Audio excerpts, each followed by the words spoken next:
And you join us for an exciting game here at Dings Crusaders as we have action from the CE. Amsterdam Crusaders have come to face the Bristol Aztecs.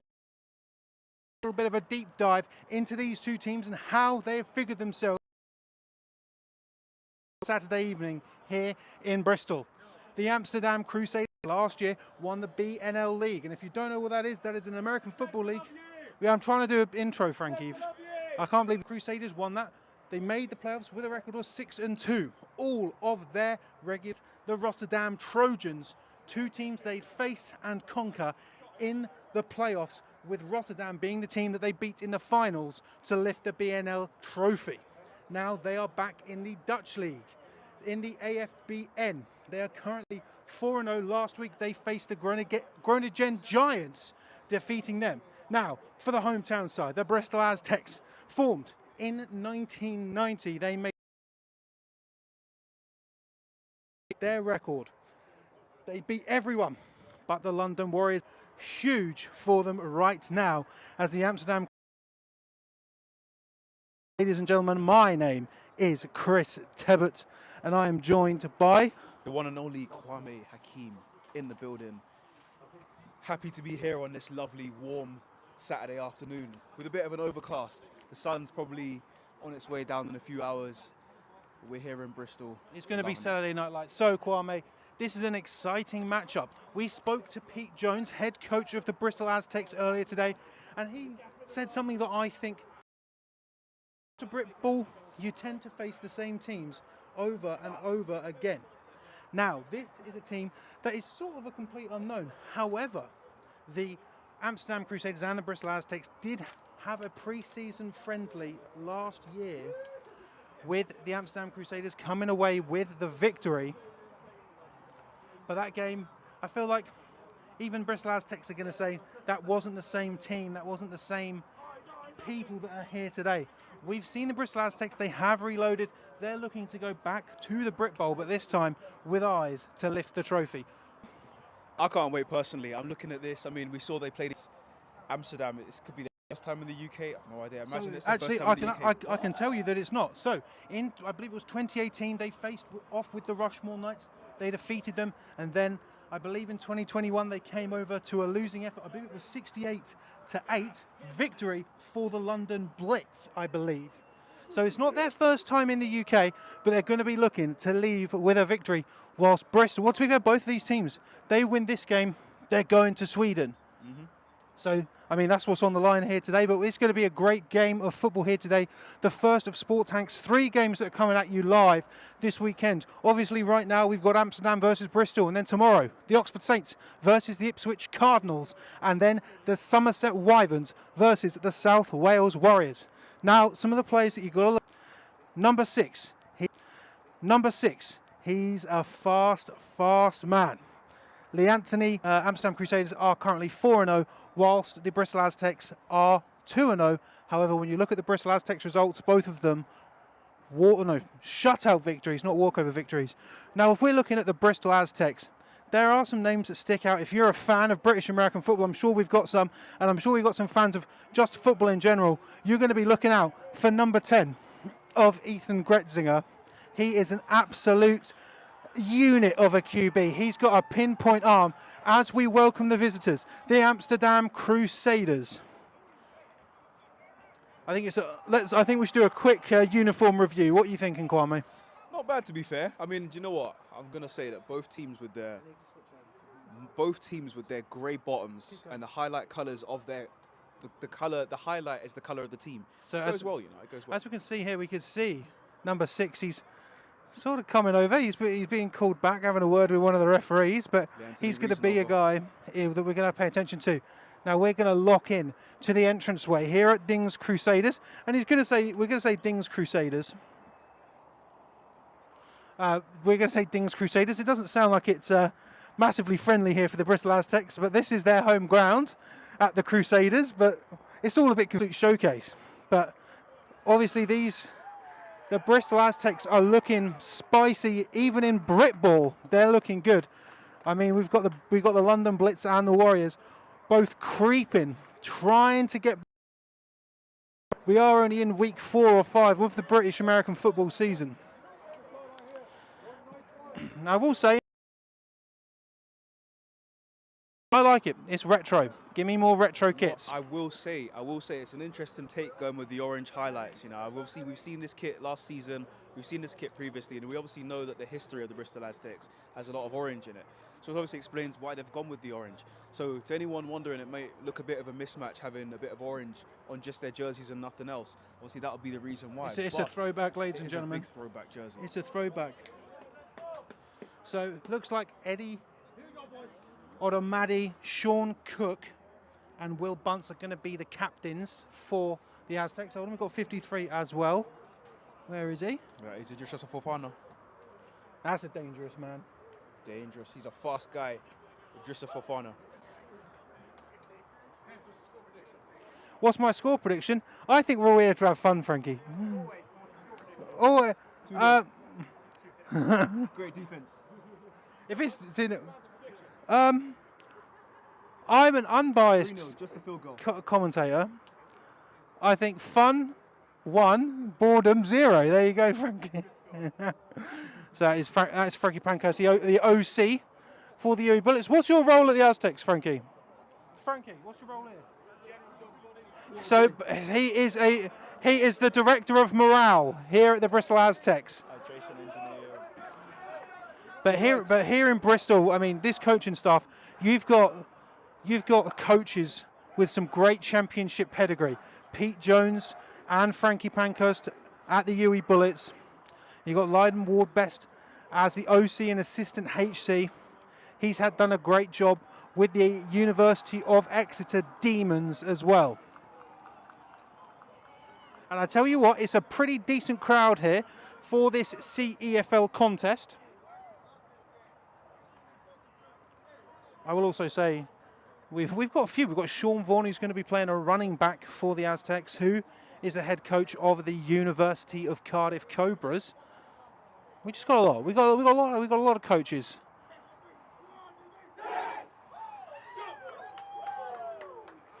But I mean, realistically, this game is going to be.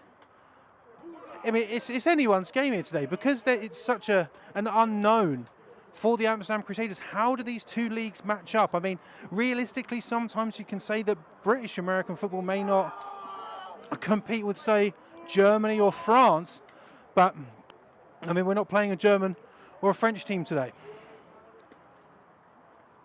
But 20 Tulip Bowl appearances for the Amsterdam Crusaders. Tulip Bowls are the Dutch American football Super Bowl. As we look at the captains walking out here today, this is a massive, massive contest. I believe we've got a full. Have we got a full flight of referees? We certainly do, and I mean we should. I mean, let's be honest. It's a CEFL game. We should have the full 8. Always have to be a full set of referees for a game like this. And it is a Saturday as well. You know. 100%.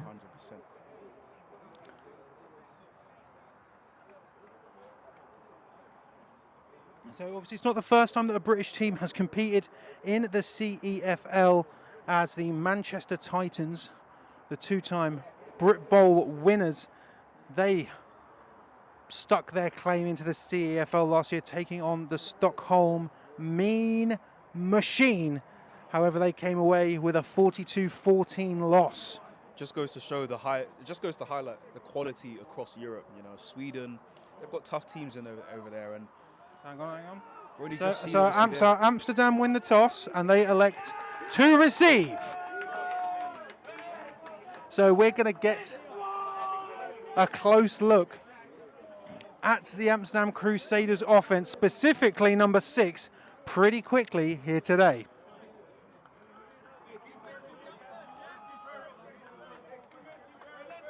But I was saying about the quality of the teams in Sweden across Europe. Obviously, Sweden have a lot of talent. We've seen they've just entered the ELF with Nordic Storm being a team from half Sweden, half Denmark, essentially. So, really, and they've obviously got some great players. You know, we've seen the British-born Glenn Tunga. He's gone over there with Jadrian Clark, former UWE Bullet.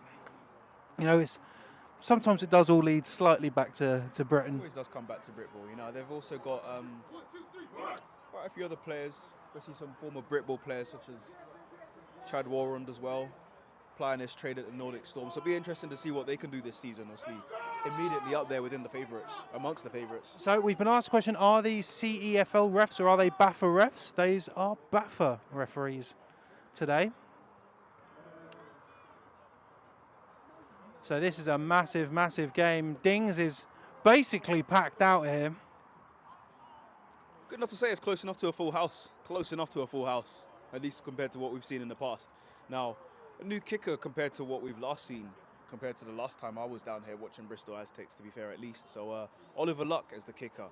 And I'll tell you what, Oliver Luck, he is a great player for the Cardiff Cobras. He is absolutely fantastic as a receiver, but I mean, right now, the receiving doesn't matter. He's got to boot this away to a very, very game Amsterdam, and you can see, and you can see that one of the men who's back to return this for Amsterdam is number 6. Yeah, Anthony Riesenhofer, the man himself, the man we were talking about earlier.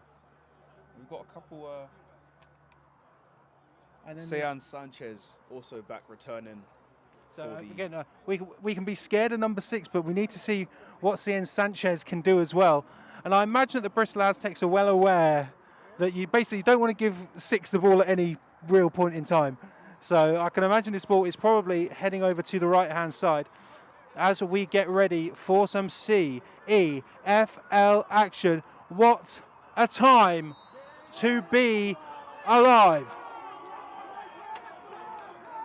And Ollie Luck sprinting up, and the ball is away. It's a bit of a chip. And that's dumps in front of number 6. And a bold strategy there for the Bristol Aztecs as it has seemed to pay off. John Hanbury, the tight end, had to dive on that ball and recover it before Bristol were able to get themselves on that ball because of the way that was kicked. It was a very smart kickoff by Bristol Aztecs. And I mean, they looked surprised, didn't they, the Amsterdam Crusaders? They're going to get this ball on their own 21.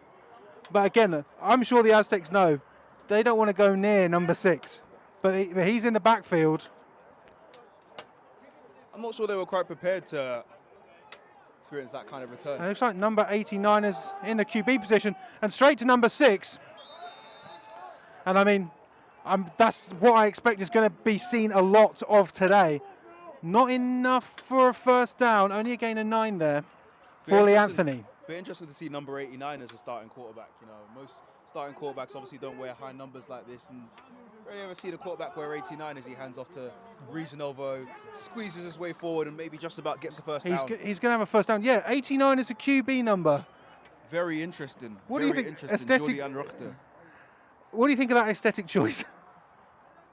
I think if there's a certain man watching the stream, and I don't know if he's watching, but I know Manchester Titans, and I'm going to mention this all the time. I know you know exactly what I'm Yeah, I know. Mr. Bloomfield, if you're watching the stream, he's definitely watching. Shout out to the London Warriors who are also definitely watching.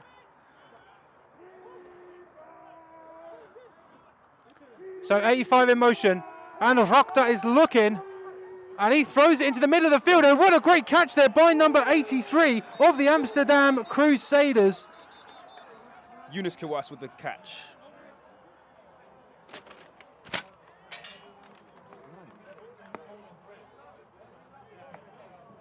I thought that was metal. That's what you get. Oh, flag on the blue. Okay. So, Metal. no, because I need to. Okay. So flag on the play. That's heading back for Amsterdam. I mean, the ambulance is here, but we're a bit worried. But so that is now going to be a 1st and 20 for the Amsterdam Crusaders on that big reception. And that ball bounces up by number 44. And that ball is out, and that is recovered by the Bristol Aztecs. And Ryan Davies just knocked that ball out. And the Aztecs are going to take over in Crusaders territory. Big play by Ryan Day. Big play day. At the end of the day, no pun not intended, but that play, the guy was surrounded by navy blue jerseys. Perfect play, punch that out, get that ball, land on it, and everybody swarming towards the tackle gives you best opportunity to make that play. Now here we are. Ethan Gretzinger, number 10, coming in for the Aztecs.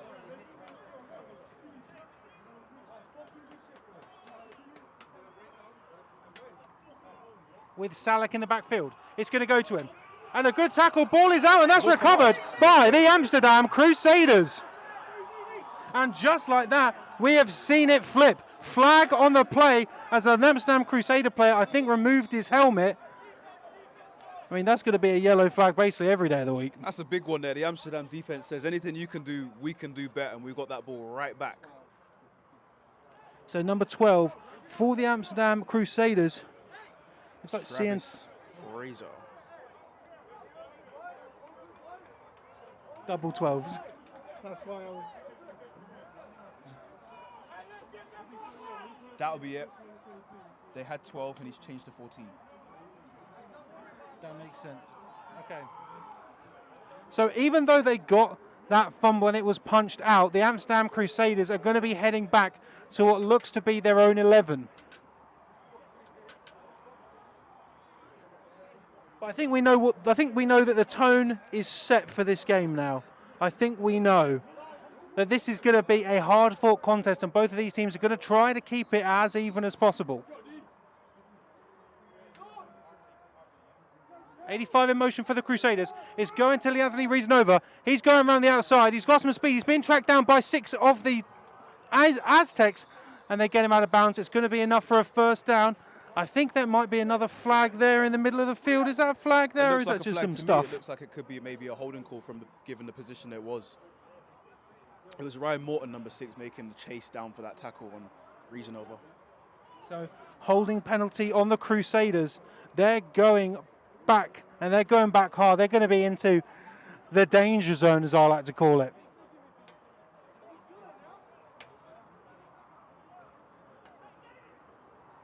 I got you. We've not seen much throwing from Anu Rokde today. One pass, but it was called back. I'm going to be interested to see if they open that up a little bit more.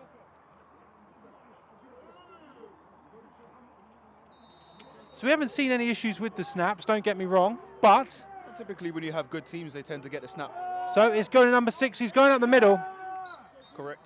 But it's going to be a gain of maybe 2, and it looks like the Crusaders are going to be staring down the barrel of a 2nd and 13.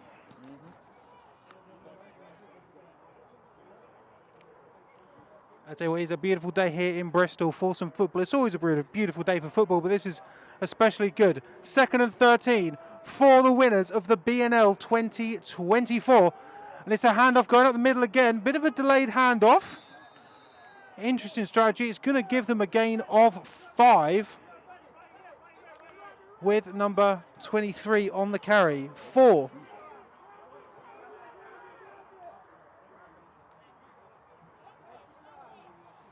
Berto Stewart on the carry for the Crusaders. As now it's a 3rd and 7. I imagine now Rockde's got to use his arm here. He drops back. He's looking over to the right, looking for 32, but he just cannot do it. Number 14 for the Bristol Aztecs was right there. Ashe Kochka. Go for that. I'm going to go Ashe Kotecha. Why did you let me say it then? I thought you had it. Oh, dear.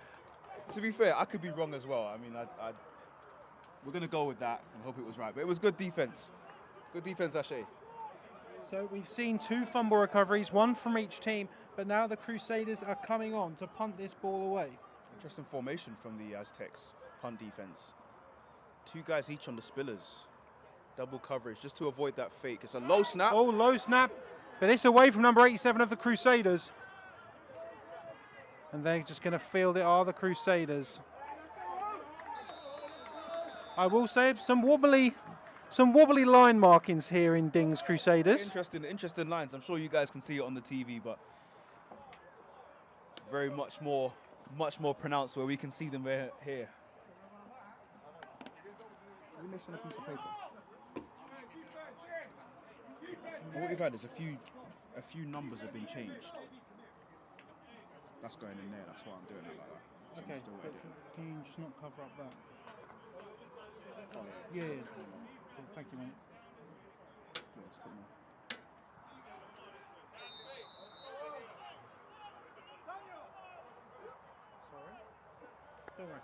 So here we go. The first offensive drive led in a fumble, but this time it's straight up the middle. Gonna say gain of about 4 there. Yeah, healthy gain of about 4 yards, maybe 5, maybe even 5. A generous. Looks to be about 4.5, maybe. The 2 referees couldn't agree on the exact yard line. And now we're right in the, yeah. So I believe that's number 12, Sean Cook for the Aztecs, who is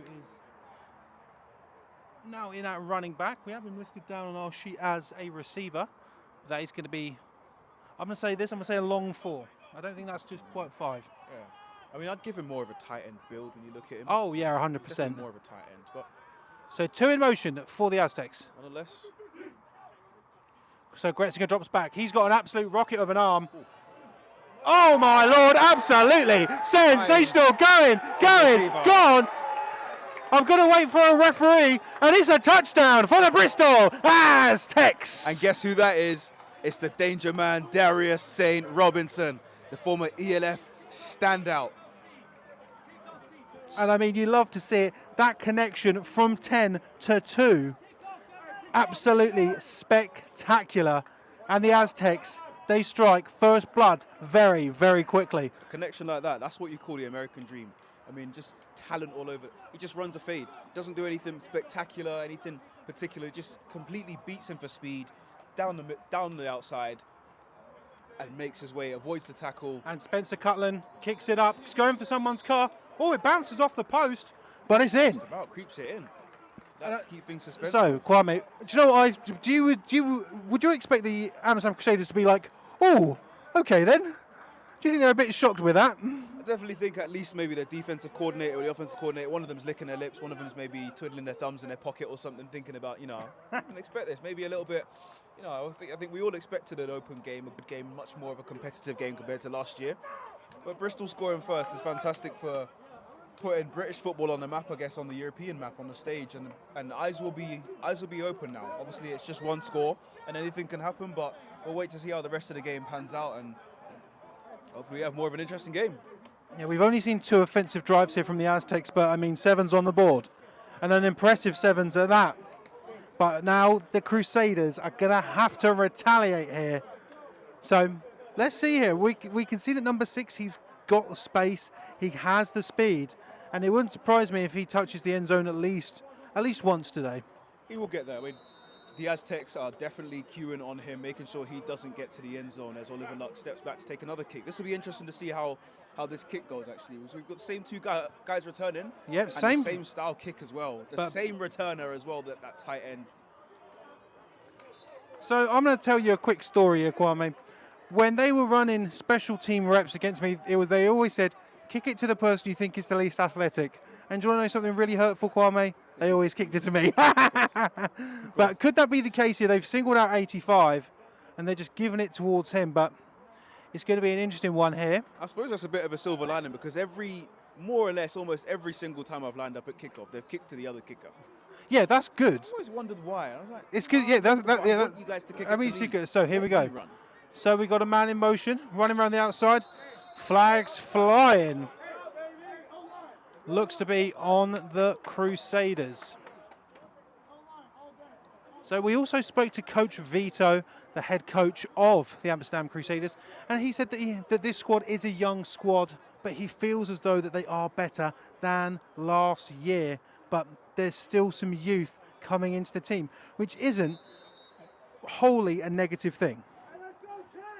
But it could be a case of why there's some false start penalties. So it goes to Lee Anthony, and he does spin moves out, but he's going to get back to the original line of scrimmage +1, I believe.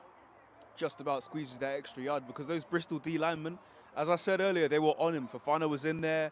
Another guy was in there. We're looking at Alex Gray. He was up there. Got very long arms, don't they? And that's a very, very hard strategy to really comprehend when you've got long-armed D linemen. So second, I'm going to say 9. And it goes to number 6 again. Lee Anthony's got the space around the outside. He's got a good block. Reason over with space. and reason over into Bristol territory just about. But number 30 there for the Bristol Aztecs getting it. Tom Seeger on the tackle, whilst he was basically carrying number 60 Dylan Backer of the Amsterdam Crusaders.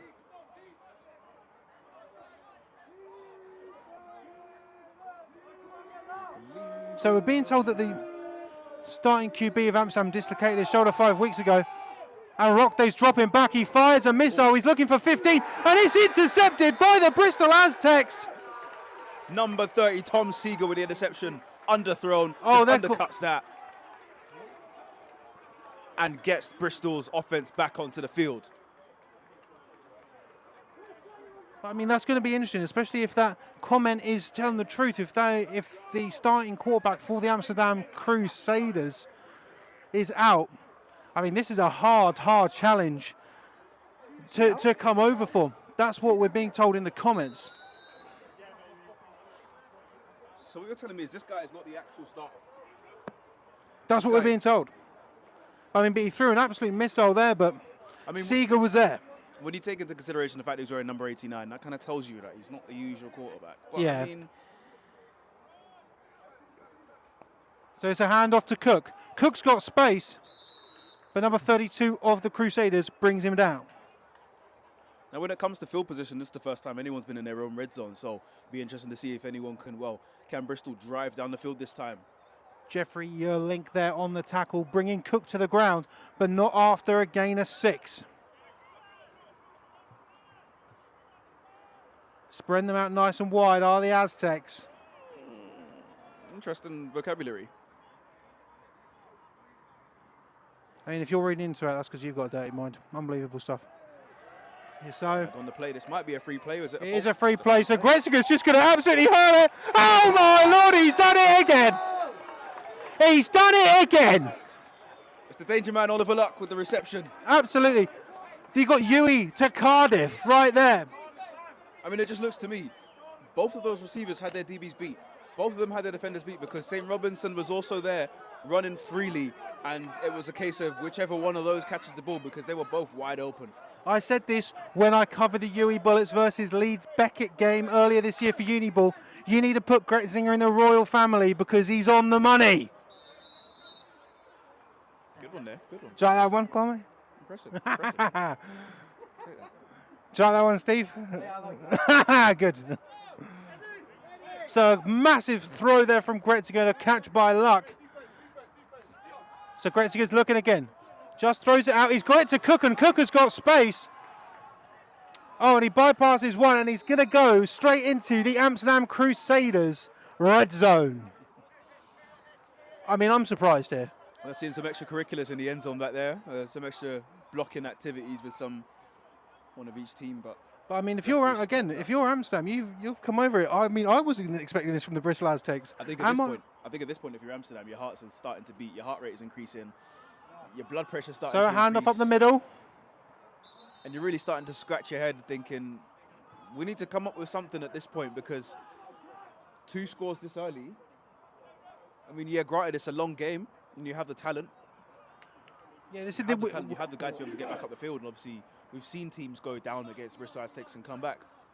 We are still in Q1, and I know that we're talking about it, but when you can throw the ball and get receptions like that, that's huge. That's huge for momentum. I mean, the momentum meter, the Sport Tank momentum meter, is all navy and orange. Cut straight through the middle, and that is going to be another touchdown for the Bristol Aztecs in the first quarter of this CEFL first round matchup. And I mean, if you're a friend or family of the Bristol Aztecs, it might be time to go on Ryanair and look at some tickets to Sweden, and not just because you love Eurovision.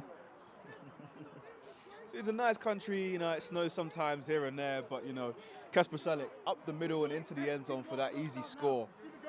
The extra point here, attempt from Spencer Cutland to make it 14-0. I mean, Spencer Cutland, when I've called the Bristol Aztecs games, he's the man with a golden boot, and he's going to try and hit someone's car again. And the pigeon that was in the tower has flown away, ladies and gentlemen. I know you don't care, but it has flown away. It's trying to get that ball.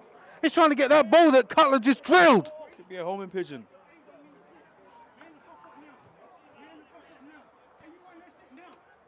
The pigeon flew off. pigeon flew off. Where has he gone? The pigeon flew off. So, ladies and gentlemen, if you want to have some more British American football action pumping through your veins this weekend, Sport Tank is going to bring you the Oxford Saints versus the Ipswich Cardinals tomorrow, as well as the Somerset Wyverns versus the South Wales Warriors. What time is that Oxford game, Steve? Well, so is Somerset versus South Wales. So watch the Somerset one. Don't watch the other one. So here we go. Ollie Lux had a huge reception, and he's kicked it off twice already now. What a day for him.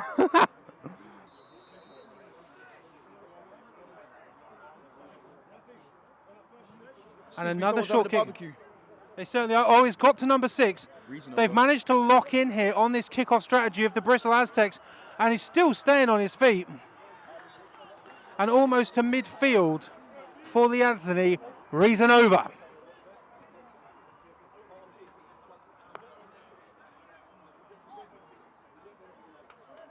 I could smell someone's delicious cooking.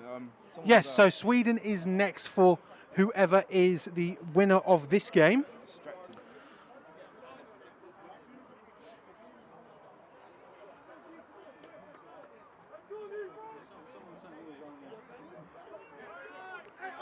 So here we go. A good field position here. And Rokta is rolling out, looking, and he's firing for 83, and it's almost picked off again. Is that Tom Seeger again? The man himself again? Is he getting a little overzealous? Almost came away with a second interception and almost as many possessions. Kocher was there as well, number 14 for the Aztecs, but a pass break-up nonetheless.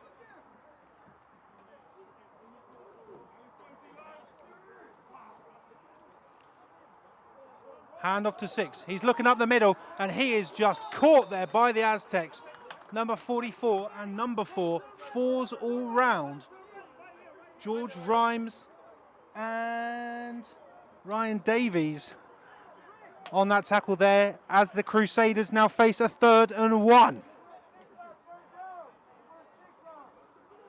So 15 out for number 3.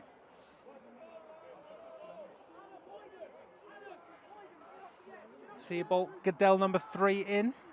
Some people call this business time. 3rd and long, Reason over in motion. And Rokta's looking, just fires a quick one, but over the head of number 33 of the Crusaders. Oliver Lugia just can't bring it in.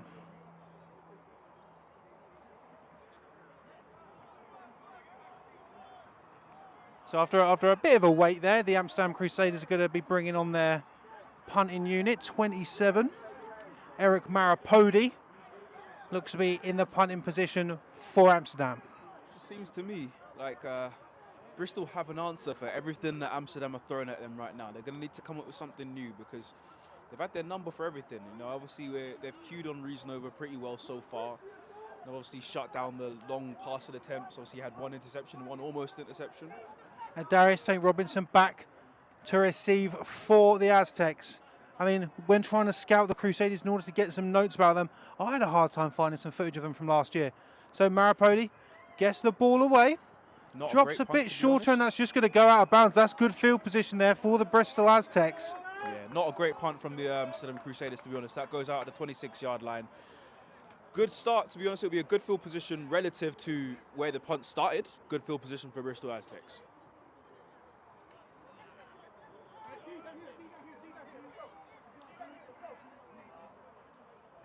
I mean, if you're playing deep for the Amsterdam Crusaders, I do feel like you've got to start maybe the gloves, the hands are starting to get a little bit clammy now. I'm a little bit interested here. Maybe a couple of extra yards, give yourself a bit of a head start, you know, because it just seems to me like when you look down the field, it's just Aztecs everywhere. So Cook in motion for the Aztecs. They got 3 on that one side, but it's going to Cook anyway. And a great run from Cook. He's going to have, at the minimum, he's going to have 9. Muscles his way. It looks for a first down, to be fair, where the referee has stood. It's almost like he skipped over. No, it's going to be a fresh set of downs here for the Aztecs. Absolutely couldn't stop him. But I mean, the Aztecs, they are using a good blend of run and pass. It looks like they're setting up nice and quickly here. It's going back to Cook. And once again, he's going to find at least 5, however there is a flag, in the backfield. Looks to me from the positioning, it looks to me like it could be something to do with along the lines of holding. Yeah, it certainly is. So the Aztecs are going to be heading backwards now.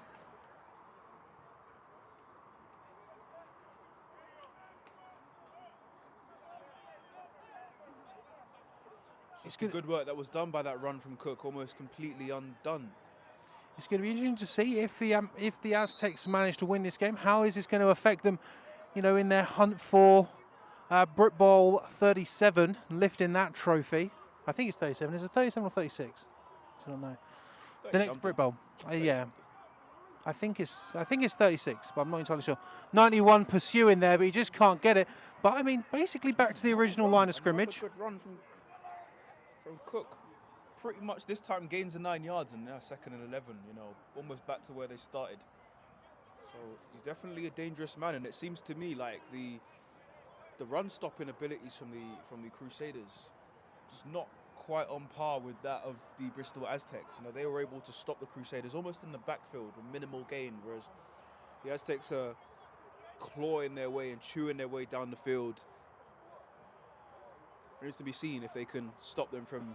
Okay, so Gretzky's going to drop back a little, throw another missile for Luck, and Luck gets a hand on it. A 3rd and 11 now for the Aztecs. Well defended by Junior Ryard. So Kwame, you play DB. Yes. What would you do if you were the Amsterdam Crusaders right now?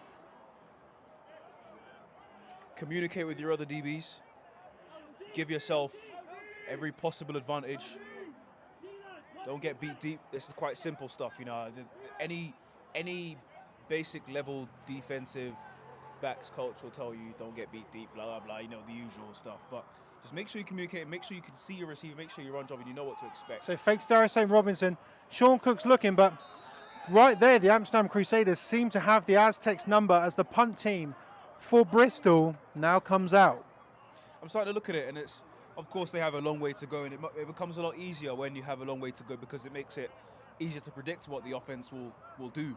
You know, obviously with 1st and 20, maybe they didn't expect the Aztecs to run the ball, and obviously that's probably why they got so many yards on that first play. But they're able to obviously stop them and held them to 3 yards over the next 3 plays.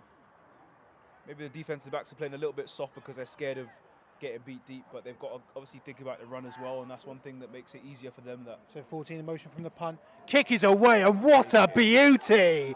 What a beauty! And that's going to go straight into the end zone for a touchback. Well, I mean, that was high. That was a great looking punt there. There's a lot of whistle. There's some extracurriculars going on.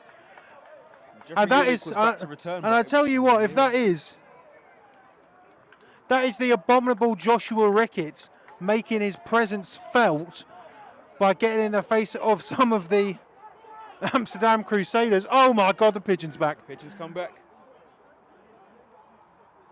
Pigeons come back.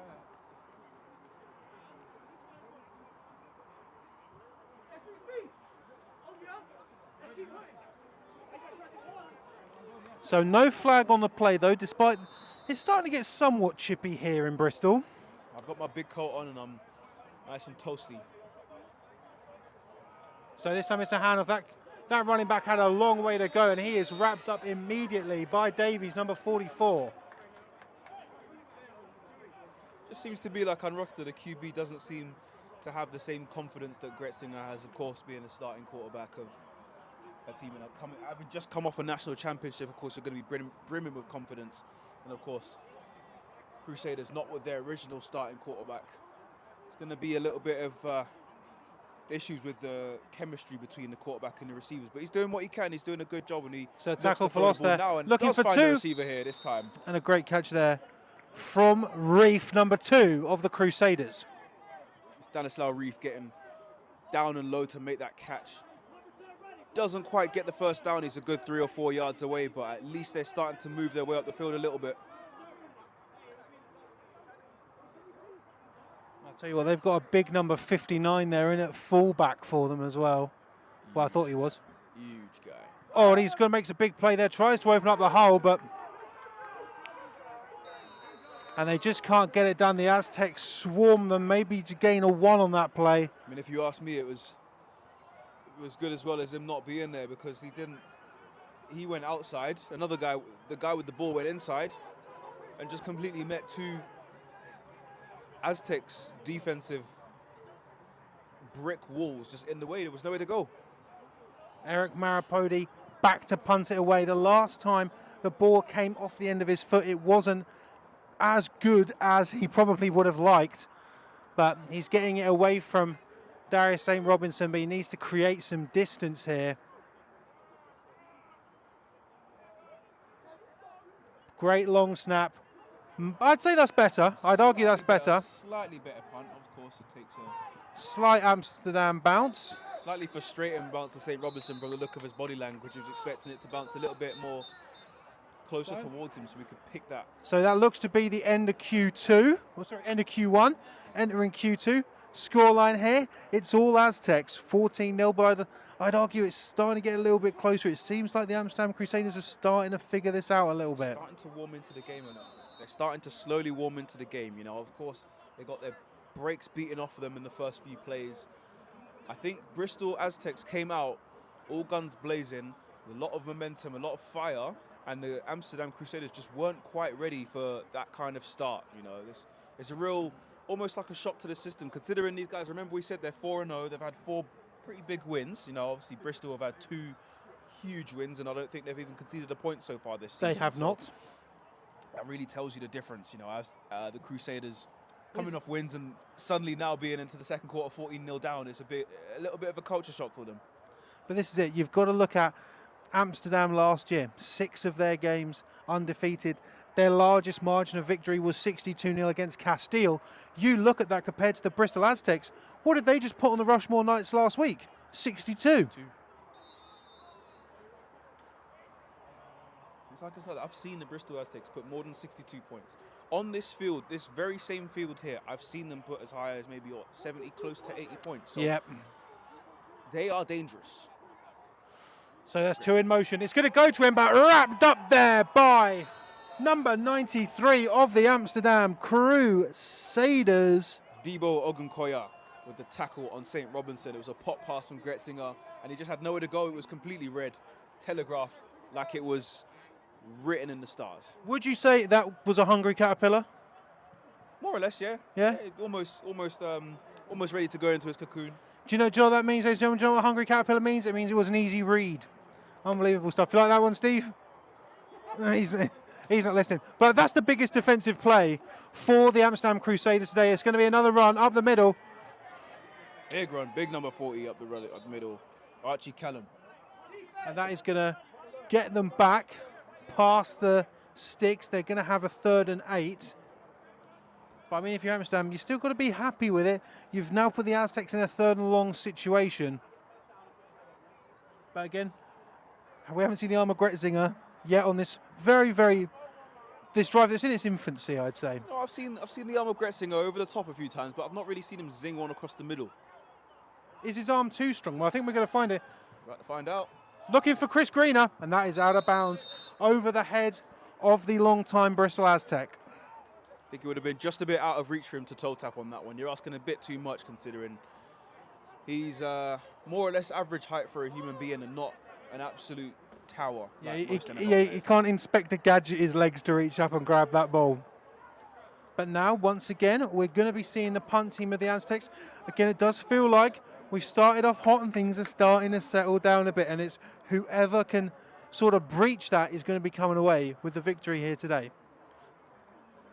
Ball is away, ball is high, ball is going for 32. It's going to bounce in a slightly better position.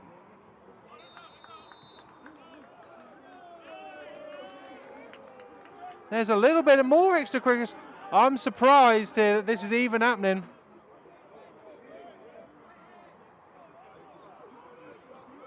Is that number 31, 91? 91. Cody Golden having a little bit of a talk to with the referee. Of course, they're not mic'd up, so we can't hear exactly what they're saying. We're going off body language and we're going off possible sign language. Or yeah, well, we could see the referee saying something that is definitely calm down, mate, calm down. So 1st and 10 here for the Crusaders. Their defense has been shown out in the last few offensive drives for the Bristol Aztecs. 30 in motion. It's a handoff up the middle, gets through one. Reasonable's got nowhere to go. Absolutely nowhere to go as George Rhymes comes running out the back of the backfield. So the Aztecs respond to a big tackle for loss for them on a tackle for loss for the Amsterdam Crusaders, as now Amsterdam face a 2nd and 12. I think at this point we really have to start seeing the arm of Jordi Rochter. He really has to start producing something, because this run game with Reasonover is quite obvious when so here we go. He does throw the ball this time. Gets out to 33, but swarmed by the Aztecs. 31 was right there for the Aztecs, but that's going to be a good gain. Catch and maybe an extra yard by Olivier Lugier. So a 3rd and 5 here for the Crusaders. Kwame, what are you doing right now? You have to throw the ball. You have to do something again, throw the ball, because we've seen the run game get completely shut down, and he's doing it again. So he's got space, he's got time. Space to go. He tried to truck him there. He tried to truck Davies, but he's not. He's going to be very short. It's going to be 4th and inches at this point. He has to go for it this time. But we're seeing, you know, when he drops back, when Unrochter drops back, he's able to make the defense think a little bit. It's not so obvious as this guy's getting the ball and this guy's running over here. You know, there's options. He's looking. Yeah, sorry to interrupt, Conor, but this is going to be 4th and short. And, I mean, we've seen no personnel change yet for Amsterdam. Yeah, 4th and inches here for the away team from the Netherlands.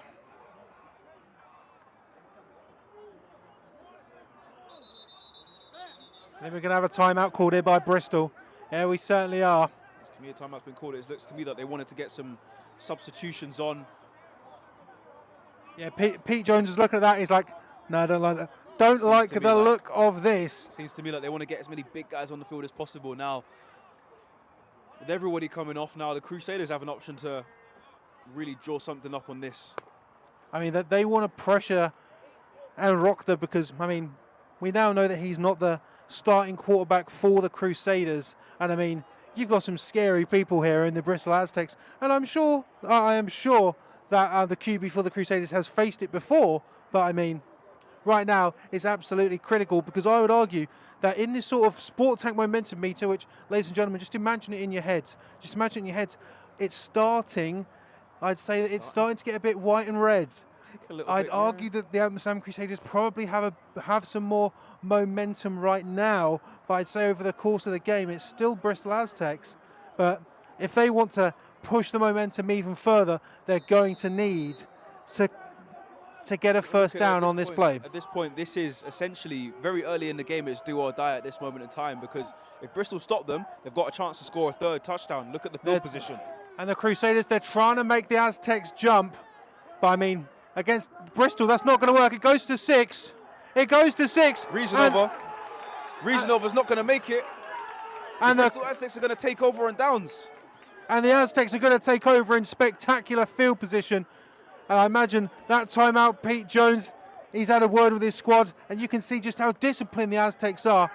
And they're trying to get them to jump.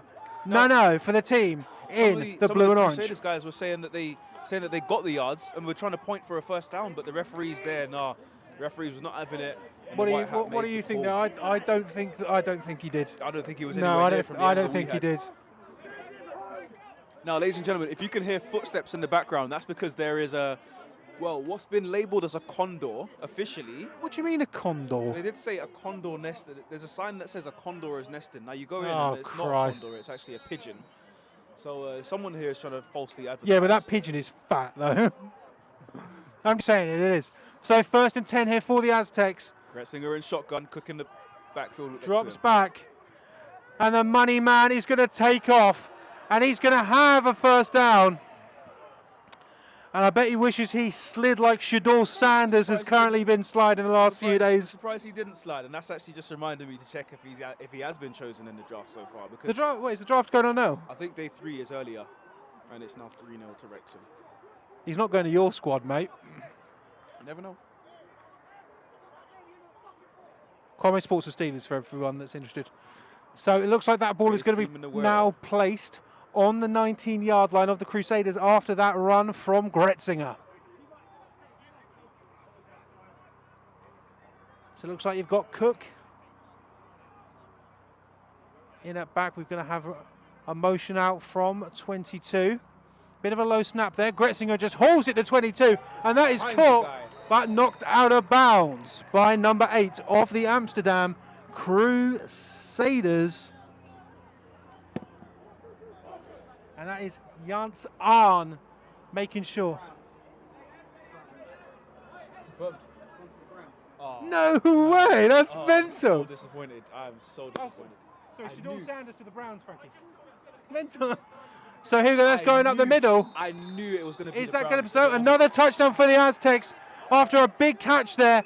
And, I mean, after a couple of good defensive drives for the Amsterdam Crusaders, after they were unable to get that 4th and 1 completed, or converted, I should say, the Aztecs take over and they put some more points on the board. I mean, I do want to talk about the Sanders, but I think I will wait till half time to have a word with that.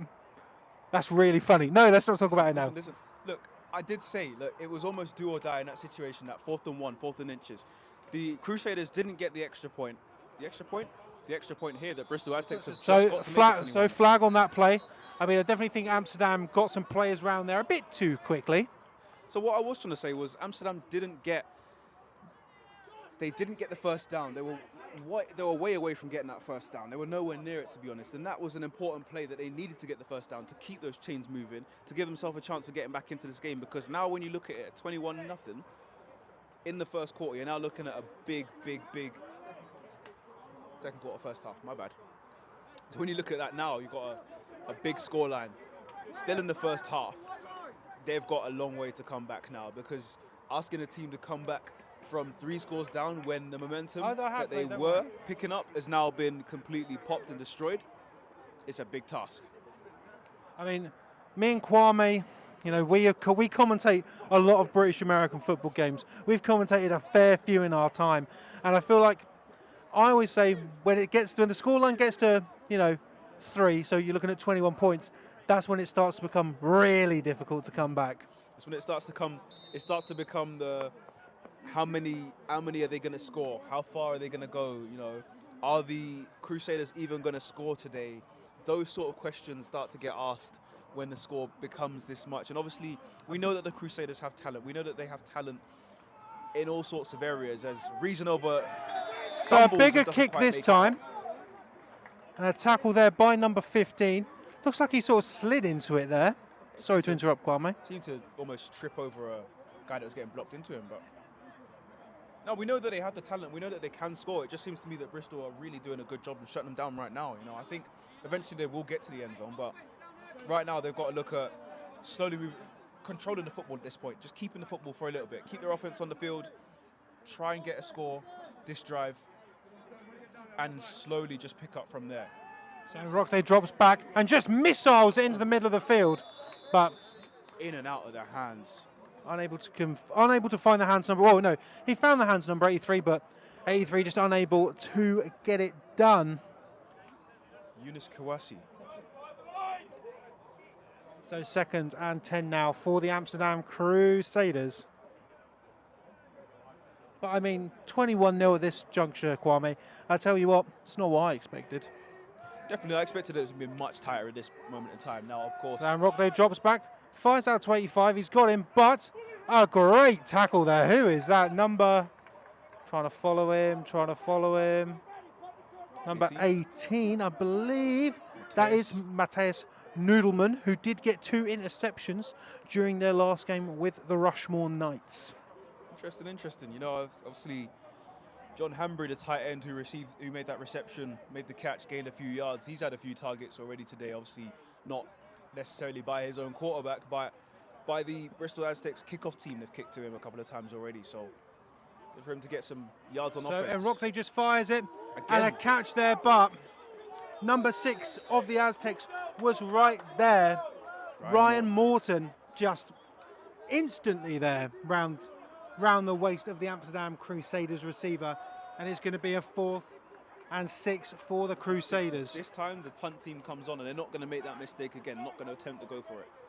Don't get me wrong, I don't think it was a bad choice to go for it on that 4th and inches, but it was more bad execution than bad choice. You know, I think the idea and the thought process behind it was fantastic. You have to go for it. You have to do what you can.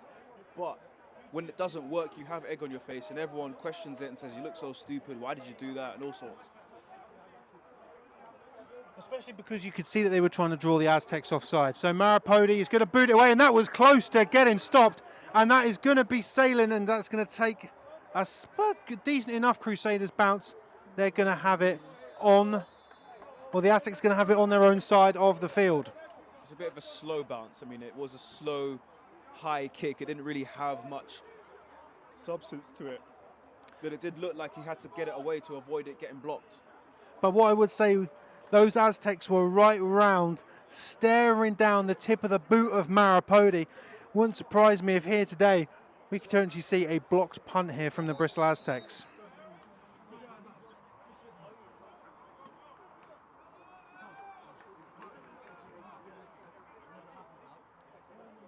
So 1st and 10 here. Looks like they're on their own 37. And they're bringing a lot of players. 11 was right there.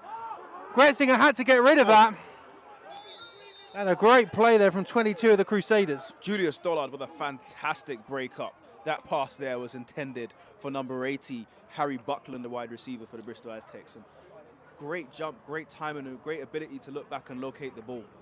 Fantastic play, defense. But I mean, number 11, Dirk Verhoeven for the Crusaders. He was right in the face of Ethan Gretzinger. But a great breakup. It seemed a bit more of an emergency pass there than Gretzinger has been welcome to today. So Gretzinger definitely changing the play there. He's seen something he doesn't like, or he loves, in fact. 22, going to be going around the outside, going to have maybe a gain or 2 on the play. And Salick there. Salick getting himself out of bounds around about the 40-yard line. I mean, getting 2 yards on that play. I mean, the first play that we saw Salick in this game was a fumble. So, I mean, anything to get it back, anything to restore the feeling. Slowly getting that confidence back up. So we're going to have a gain of 3 on that play. So it's going to be a 3rd and 7 now for the Bristol Aztecs. But, I mean, based on what we have seen from the Amsterdam Crusaders defense, this seems like night and day from the right at the beginning of this game. Definitely, definitely. I think Crusaders have warmed into it slowly. So faking some.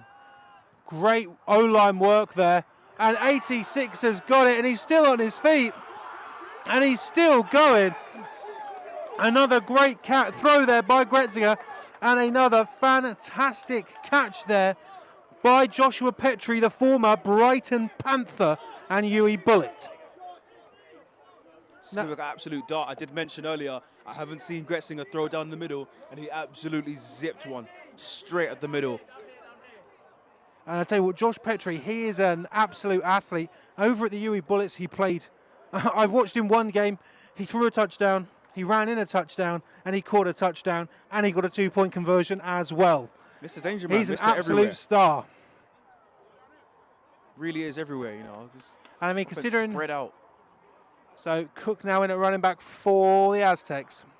Buckland, Cutland. And Cook straight up the middle. And I mean, there seemed like there was no resistance there. And it's going to be another touchdown for the Aztecs. I felt like Cook sort of meandered into the end zone there. Just kind no of real rush. Didn't really rush, didn't really power his way. Just kind of took the ball and was like, right, left, just sort of stomped into the end zone. No resistance at all. And it seems to me on a play like this, it just kind of really translates that are the Crusaders starting to lose their heads? Are they starting to become demoralized over the quick electric start from the Aztecs? I mean, you would do, I feel like. I feel like you definitely would be starting to get a bit demoralized now. I think 2 touchdowns, you can look at 3, you can start to scratch your head, but once you get to 4, it starts to become a bit miserable because you start to notice by then heads are already dropping. You know, you can't control it. If your head is good, your teammates, you know, you're looking around and you're seeing people looking at the ground, you're seeing coaches not know what to do or not look as confident as they were at the start of the game. Really does make you think. I mean, he's starting to become a little bit of a throwback to the 2011 game between the Amsterdam Crusaders, where they lost 68-6 to the London Blitz on the 9th of April. Very, very dangerous if that happens. I mean, I'm not saying that that's what's going to happen here, but I mean, 28-0 is the score, so it's looking difficult. Let's be honest. It's an interesting one. I mean, obviously, some of the floodlights are on now. Not quite. I mean, they're all just turned. They've just turned on. Good timing. I think I looked around and I didn't see all of them on. No, I didn't turn them on. Yeah. But it's still pretty bright. I mean, it's again beautiful day here in Bristol. It will go down very quickly. But I imagine that the Amsterdam Crusaders could care less about the sun shining here, as Luck boots it away, and what a boot it is. It's going for 14, and he's going to return it. Sanchez. He's looking like he's going to go up the middle. Oh, wow. And a good tackle there by the abominable Joshua Ricketts, or was it? It was Joshua Ricketts. Oh, it was tackle, number 15, the man himself.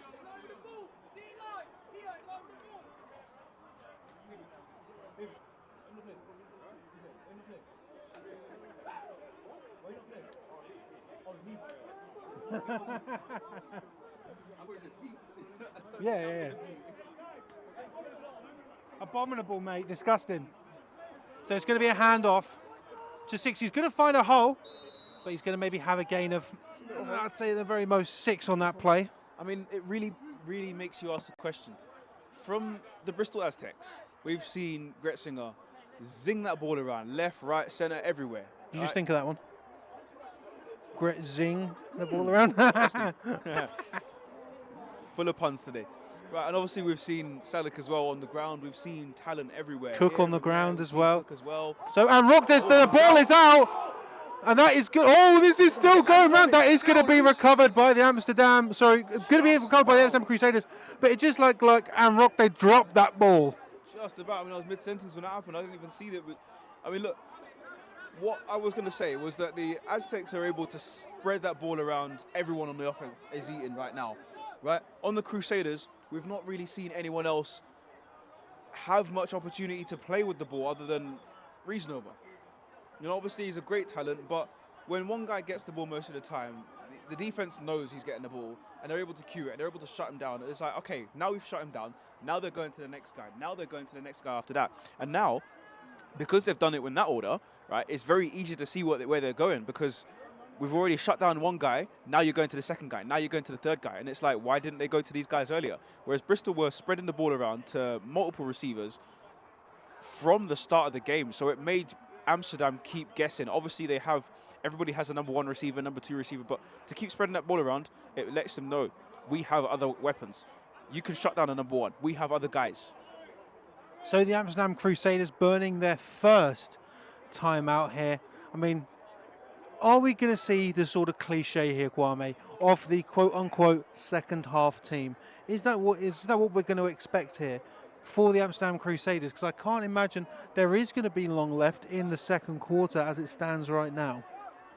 I don't think there will be a second half team, because if there was a second half team, they would have come out in the first half. Unless you're talking about the same guys. This is why I love doing commentary with Kwame, because the man talks sense.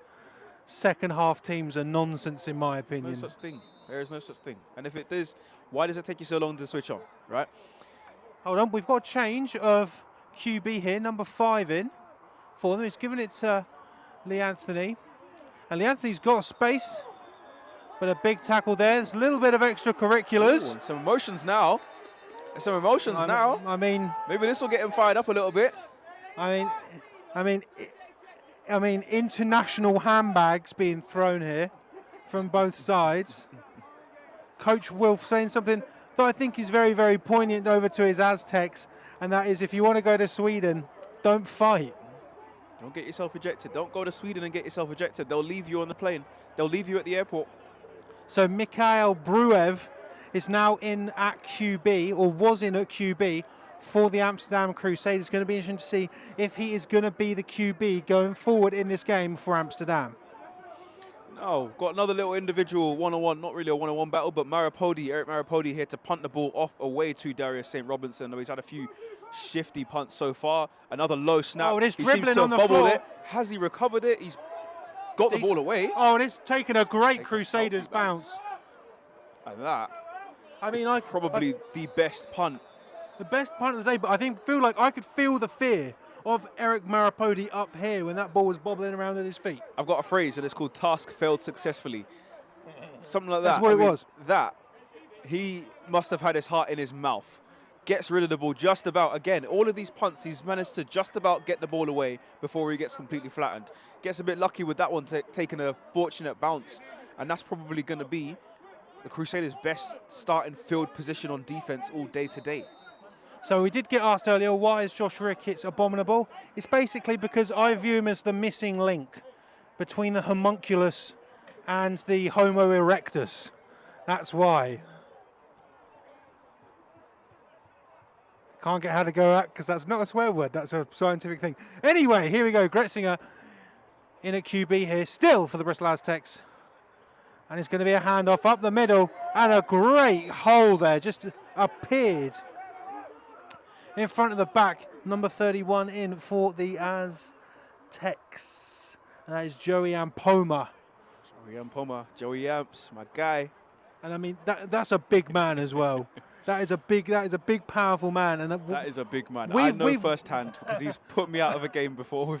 I was going to say, like, we've covered the Bristol Aztecs a lot here at Sport Tank, and it's been great to see players like Joey Ampoma grow. Enziger drops back. He's looking for Darius St. Robinson, but he just fires it over the head of St. Robinson. St. Robinson, how does DB Arne Janssen beaten? So 3rd and 4 now for the Bristol Aztecs. Their punt team readies in front of us. This is frustrating. I don't know what's happened there, but I don't know how I put number 8 above number 3. Oh, it happens, though, innit? So frustrating. Read over it so many times. So the Aztecs only need 4 here to convert. 3rd and short. And Petrie's got some space between him and his defender. Gretzinger was looking at St. Robinson the whole time there, and he found him. But a There is flag. something on the ground. There is a flag on the play, but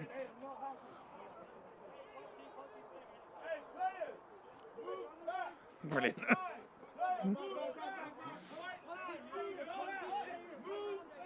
So we're going to look over at our white hat referee for the call. So it's going to be a holding on the Aztecs.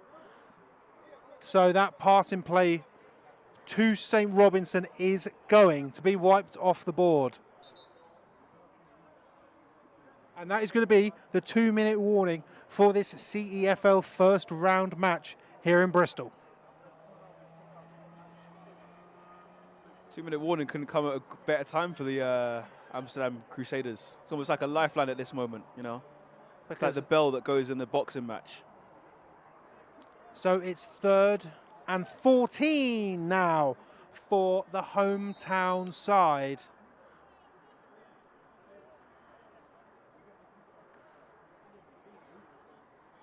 They're going to be trusting the arm of Gretzinger here. I'm thinking a throw. Gretzinger. He's rushed escaping. out the pocket and he's flushed and he's going to pop past it to Sean Cook and it's incomplete. Bold strategy, but I mean, I feel as though that Gretzinger, he could feel those footsteps tracking behind him because number 12 of the Crusaders was so close. Travis Fraser was right there. Didn't quite get that pass off to Sean Cook as well. It would have been able to make something out of it, but it was just a little bit out of reach for him. Almost like a panic pass. Oh, definitely. But now the punting unit comes back on for the Bristol Aztecs. Again, I don't want to jinx anyone, but the long snaps have been perfect, so I can't imagine we're going to see anything here. But given I've just said that, watch this sail over his head. As that tends to happen. Takes it on a knee, very close. Oh my God, he's just done it. That's a huge error there for the punter of the Bristol Aztecs. His knee was down. His knee was down. He was caught down. it with his knee down, and the Amsterdam Crusaders are going to be taken over in spectacular territory. I saw this last What a week howler. during the Shropshire Revolution versus the Birmingham Bulls. The exact same thing happened. His knee was touching the ground, and Amsterdam now have a chance to put some points on the board. What a howler. What a howler. I mean, it happened so smoothly that I was looking at the ball the whole time and I didn't even notice. I told you I'd jinx it, gentlemen. I told you. So here we go. So reason over. Now, reason over getting chased out of Bristol by Leon Klosevic. Yeah, but I feel like I felt the whistle was blown dead pretty quickly on there. Whistle was long gone. Whistle was long gone. No, I just wanted to see, right, Bristol obviously done fantastic, but they've not had to defend Amsterdam in their own red zone. Amsterdam with their first trip to the red zone, and it's come by, arguably by misadventure. So I don't think there's no arguably about that. That's definitely a critical mistake. Definitely a mistake. By the Aztecs, but a timeout called there by the Aztecs. We're in a position now where it's, if the Crusaders need a lifeline, this is the opportunity. They've got the ball on, virtually the 1 yard line. Very, very, very close to the end zone. I thought it was a safety initially when you said his knee was down, but this is an opportunity for them to get a score back, right? Get the score back, get a little bit of momentum, and try and make the scoreline look a bit more respectable. But here's the thing, though. The Aztecs, they're going to be taking the ball after the half. So, you really do need a score here if you want to try and stay in this game. You need that score.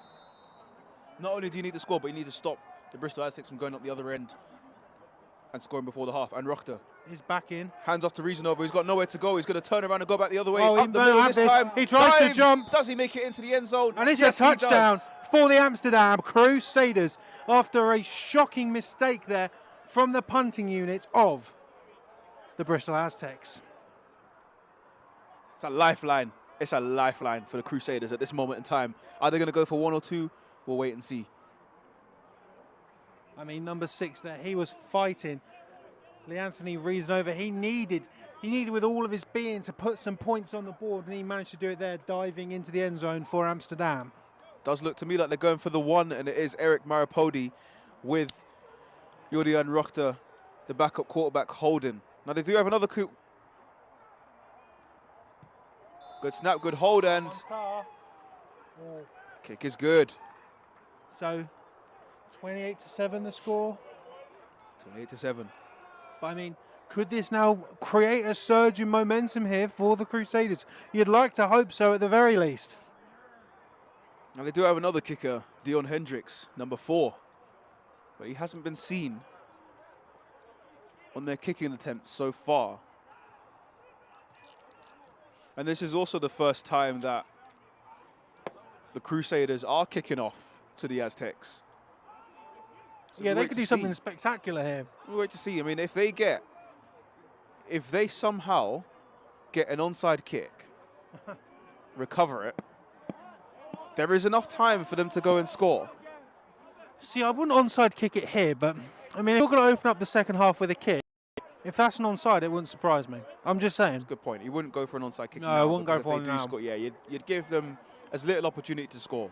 Now, if I am this kicker, Maripodi, I'm looking at the kicks that Oliver Luck gave to our kick return at the start of the game, and I'm saying I'm giving it a little cheeky pooch right there to where Josh Ricketts is squatting. Yeah, you try to give that to Josh Ricketts.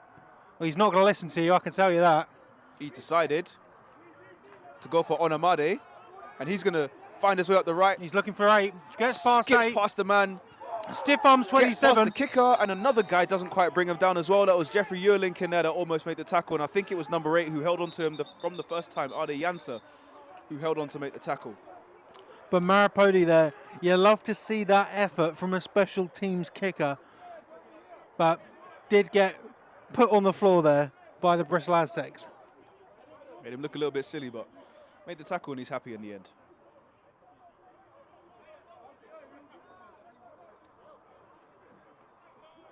So the Aztecs, in this situation, Are they going to go for it less than 2 minutes? They've only got a single timeout remaining. One thing I do find a little bit interesting, actually, as a flag comes out for something, as an illegal substitution, as number 84 just comes out. Thomas Bowering runs off the field and a flag. That's going to back up the Aztecs by about 5 or 10 yards. Now, one thing I do find interesting commentating with teams from other locations, teams from other countries, is that sometimes you'll get comments, again, from all around the world, people commenting in all different languages and all sorts. Some things we do understand, some things we don't understand, but it's great to see the connections they're making all around the world. You know, I had someone watching from California, watching Shropshire versus Birmingham, and the best part is they didn't support anyone who was there. They didn't have any family members. They were just watching it. Gretzinger's looking, and a big grab there. It's going to be enough for Oliver, a first down. Luck for a first down. Luck's his way to about midfield. There's no luck about it. Ollie Luck's just good at football. They just call him Ollie Ability. That took me a second there. Took me a second for that one there, Kwame. That was a good one. So Gretzinger's looking to his right-hand side. Going to find 88. Finds Spencer Cutland down to the 31-yard line. I tell you what, they're making it look easy. They're making it look very, very easy. I mean, there's not much time left, and the Aztecs are just chipping away, and Gretzinger's just making it look easy. Ethan Gretzinger is just another great player to watch. I think he's going to be at the UE Bullets next year, so that's going to be fun for all you Uni Ball national prem sides, I'm sure. Do you know what? As a defensive back, these are the quarterbacks that I love to play against. He has the ability to do anything on the field, go left, right. You know that he's not just going to look at his first read, stare him down like a statue, and throw the ball. So as a defensive back, you've got something to think about. You could have the guy staring at you, and he's not going to. So it really makes you think and play like an actual player, rather than just out in the park having a bit of a fun throw around. So the Amsterdam Crusaders are going to use a timeout here.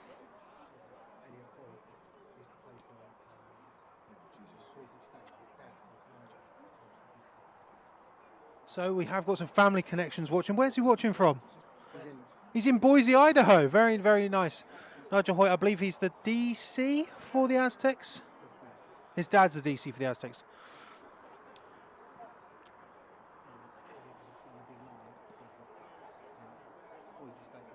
No way. So I mean, going all the way from the blue turf here to showing you the lovely Dings Crusaders pitch here, the home of the Bristol Aztecs.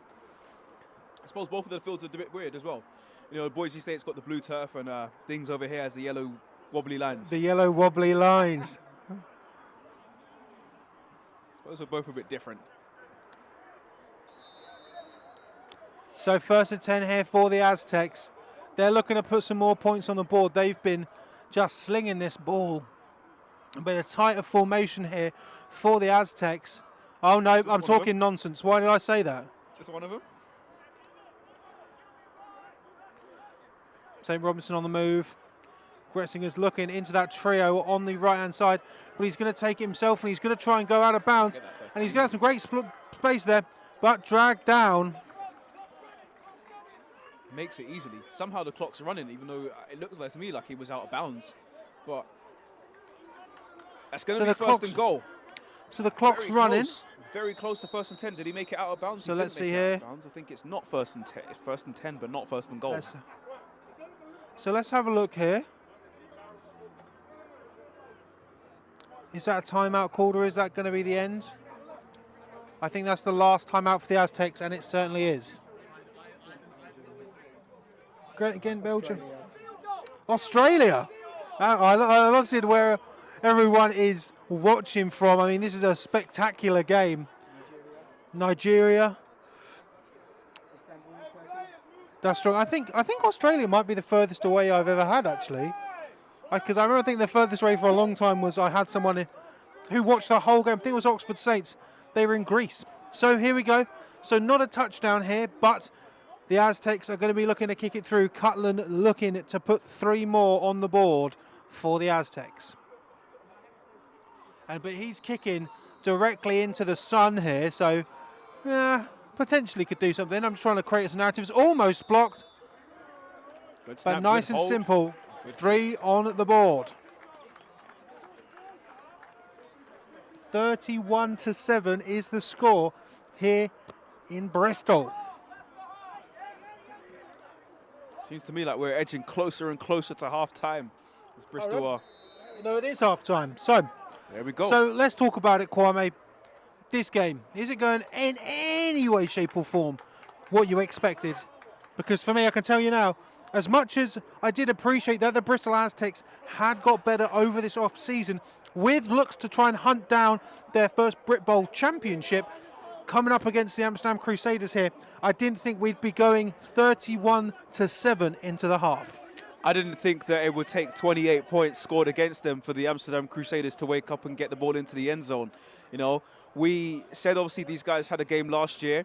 Obviously, the Bristol Aztecs didn't take a huge squad to Amsterdam last year, and obviously they were beaten handily as a result, you could say. But this time around, they've got arguably 25 more players than the Crusaders do. They are here to fight. They are here to punch someone into the ground. I mean, the way they've started this game, electric. They have absolutely put holes in Amsterdam Crusaders. They have found ways into the end zone over the top, on the ground, exploited any and every possible way they could. And the Amsterdam Crusaders don't really have an option. They don't really have an answer as of yet. Hopefully they can bring something into the second half and really start to make the scoreline look a bit more respectable, because I was expecting this game to be much more competitive, end-to-end stuff. You know, I was expecting shot for shot, you know, a one-score shootout game, but to have a game wait until I'm off.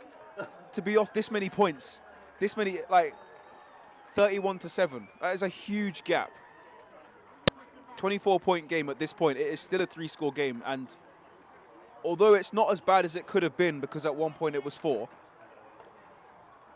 Oh, he says hi to you, but not to me. Yeah, interesting. Get done, Kwame, mate. I thought we were friends. He said hi to him. Okay, okay. Yeah, what's up, bro? 26? 28. Yeah. I'm thinking, who's 26? Yeah. Some kind of imposter. But, I mean, realistically, we've just got to see more offensive production here from the Amsterdam Crusaders. Obviously, if they are playing with a backup quarterback, that is going to be difficult here. But, I mean, this scoreline, it's pretty large. And it seems as though, you know, potentially some of these guys wearing the navy and orange, they'll be heading to Sweden later on this year. Very rapidly, this scoreline could become dangerous if we're not careful. Now, Amsterdam Crusaders, they don't have their starting quarterback. Yes, we're here with 3 backup QBs with the Amsterdam Crusaders. But you've got to do what you can, right? You have to do what you can, and we've seen that they're not able to go down the field and throw the deep ball because it will get picked. It almost got picked twice. You know, it's happened. He doesn't quite have the same arm that Gretzinger has. He doesn't quite have the same arm that I imagine the starter has as well. So you've got to do what you can. Can they play West Coast? Can they go with the shorter options? Can they find the little crevices here and there that are being left? Of course, Bristol's defense is almost blanket, but there will always be ways around it. This game is designed for the offense, and Amsterdam just have to make use of the chances that they have. You know, again, we talk about sort of American football cliches here, and the halftime adjustment is one that I do personally hate, because just adjust when you need to adjust. Don't wait until you're in the locker room to adjust. But I mean, if there's any team that is going to need a halftime adjustment right now, it is the Amsterdam Crusaders. It is the Crusaders. So, ladies and gentlemen, we may leave you for a little bit. We're just going to keep on plugging our live streams tomorrow. So at 2 o'clock, we're going to have 2 games for you. Starting off in Div 2, we've got the Oxford Saints taking on the Ipswich Cardinals. And then in the SFC 1 West, the Somerset Wyverns welcome the South Wales Warriors.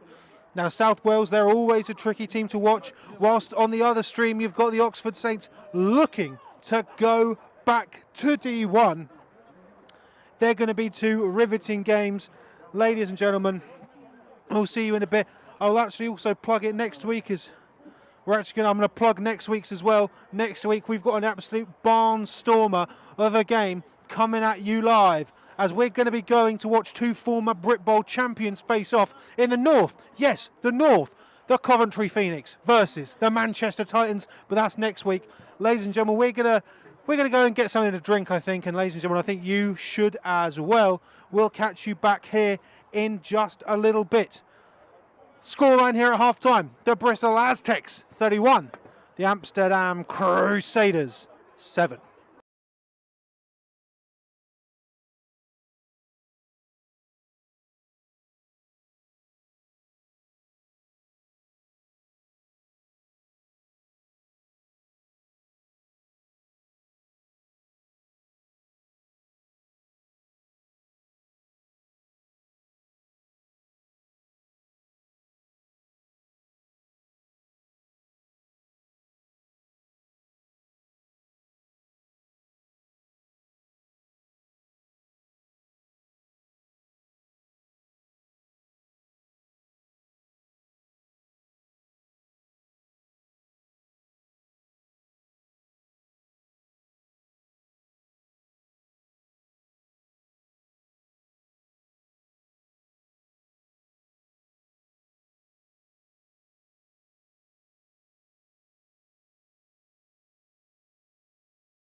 Hello, ladies and gentlemen. We are back here in Bristol for this CEFL first round match where it looks like the Bristol Aztecs are running away with it.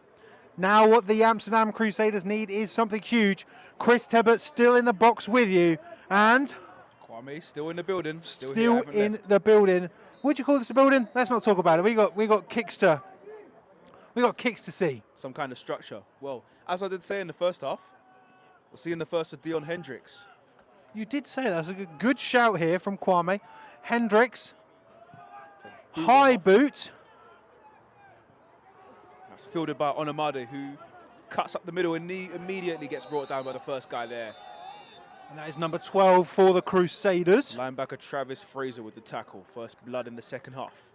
So obviously, I feel like we don't really have to break it down for you Barney style to be able to tell you what needs to happen here from the Crusaders.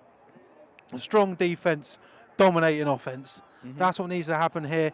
Their defense, I would say, started clicking in that second quarter, but after a huge flurry late in the second, Bristol were able to add 3 onto their score.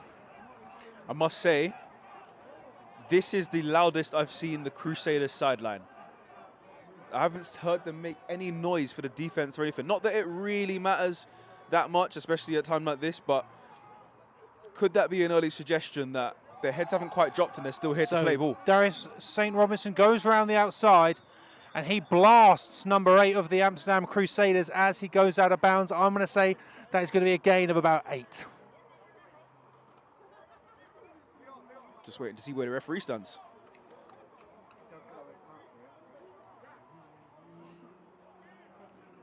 I don't know why I always guess, because it's never right. So a gain of 7, I'm going to say, on the play there for the Bristol Aztecs. I'd say that's even a 6, to be honest, but I digress.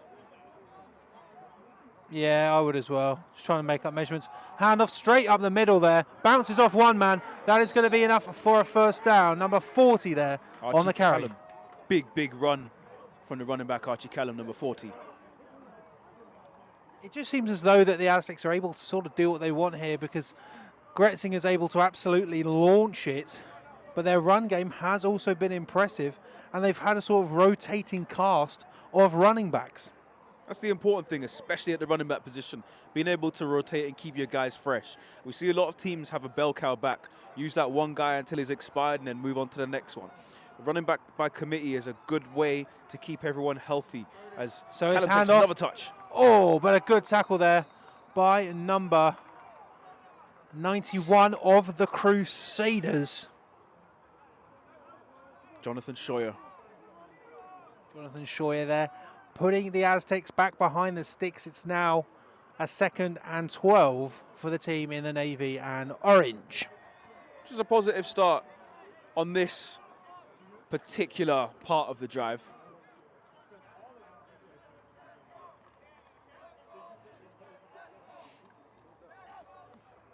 Trying to get the Crusaders to jump there.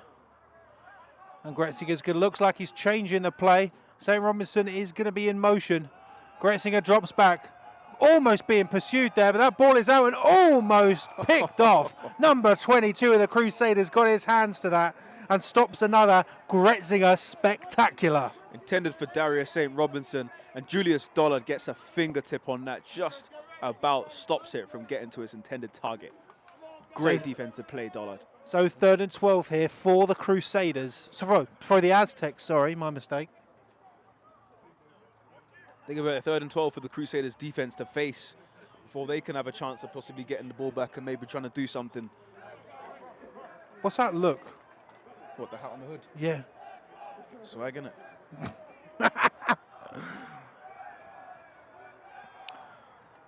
St. Robinson in motion. Gretzinger drops back. I mean, oh, and Gretzinger was... In and out of the fingertip. I tell you what, though. One thing I will say, there's no flag on the play here. The Aztecs want it. What do you think about that? I think great defense from the angle I was seeing. Very, very, very close. It could have been something, but the referees decided no. Chinacherem Ugozo with a fantastic play on Darius St. Robinson. He is the danger man for the Bristol Aztecs, and the Crusaders are starting to understand that now, and they're starting to put some talented guys on this guy. They're starting to put some eyes on him and say, we don't want him to get the ball anymore. But it looks like we do have a Crusader down. One thing I do want to say is that the D-line for the Amsterdam Crusaders is absolutely punishing the O-line, or they have in that drive anyway. And Gretzinger, under some pressure, unable to connect with his wide receivers.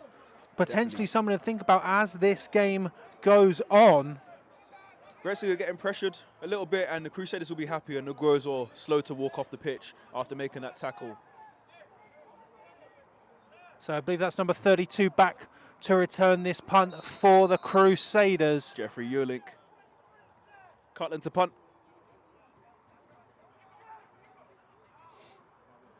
Dribbles along the floor, but gets it away nonetheless. And that just sails out of bounds. At the 25-yard line. Decent enough punt there.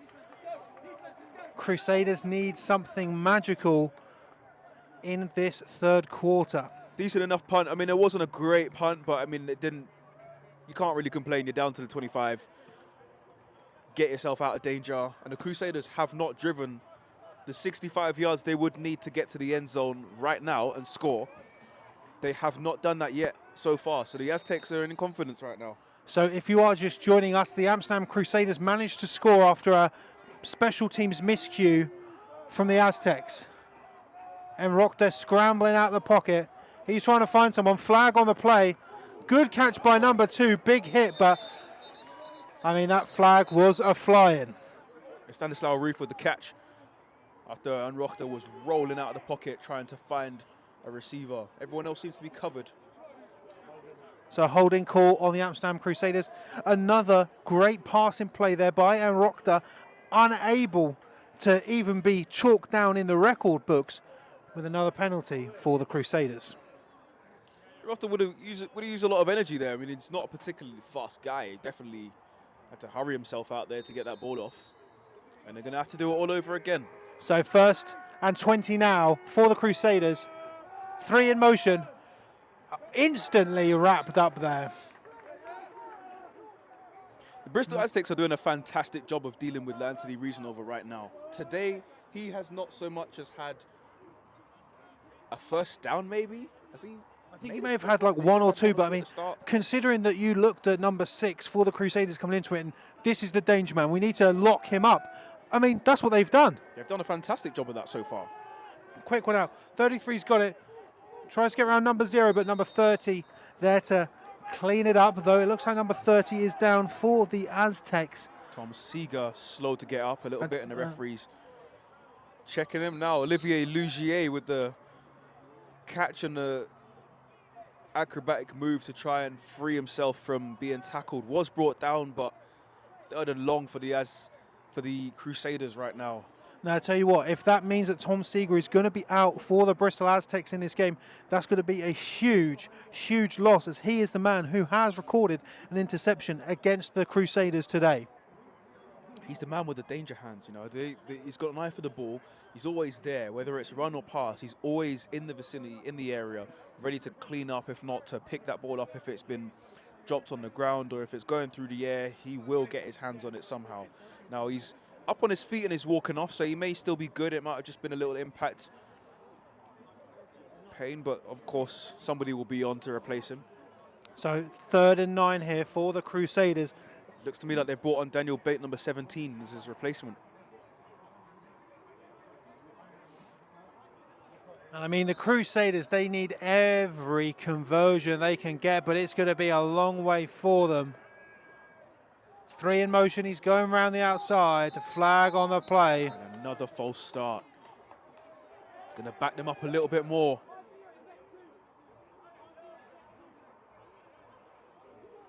So potentially some extracurriculars here. I mean, if you're Amsterdam, you've got to be frustrated with how this game is going and gone.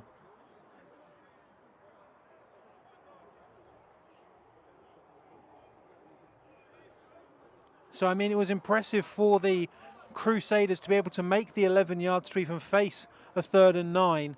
but now they're heading backwards. It's not looking fantastic for them. It'd be interesting to really go back and look through this game. What has been the longest yardage that the Amsterdam Crusaders have been managed to get on a single play today? Because for me, I can't think of anything massive. I don't think they've made more than 10 yards on a single play today. Maybe other than some of the first few plays. Yeah, I'd say that's fair. So, third and a bus ride. The ball is on the floor. And Rokta needs to just get it away. He's being pursued. And I can't believe he's managed to get that. The flag on the play, but I mean, you've got to love the hustle there from Rokta. A flag is down on the pitch. Somebody else is down. A player is down. A lot of things are down on the pitch right now. And Thibaut Godel was able to make the catch rolling whilst he was being essentially tackled already by a player. No. How on earth Rokta managed to get away from that? Because he was running into a guy, turned himself around, turned around. The fact that he managed to get away from that, because it did not look like he was moving anywhere. On the run, gets the throw off. Somebody got blindsided. But again, we've seen this a few times in this drive alone, that Rokta's not, he doesn't look like a particularly athletic gentleman, but he's managing to escape this pocket, create space. But it just seems as though the second he creates space, potentially the O-line, they're holding, trying to make sure that he doesn't get tackled for loss or tackled around the outside, drawing the flag. And again, that's going to be a big loss here for the Bristol Aztecs, as number 44, Ryan Davies, looks to be the man who was shaken up, and he's made a big impact in this game already today. Big impacts now.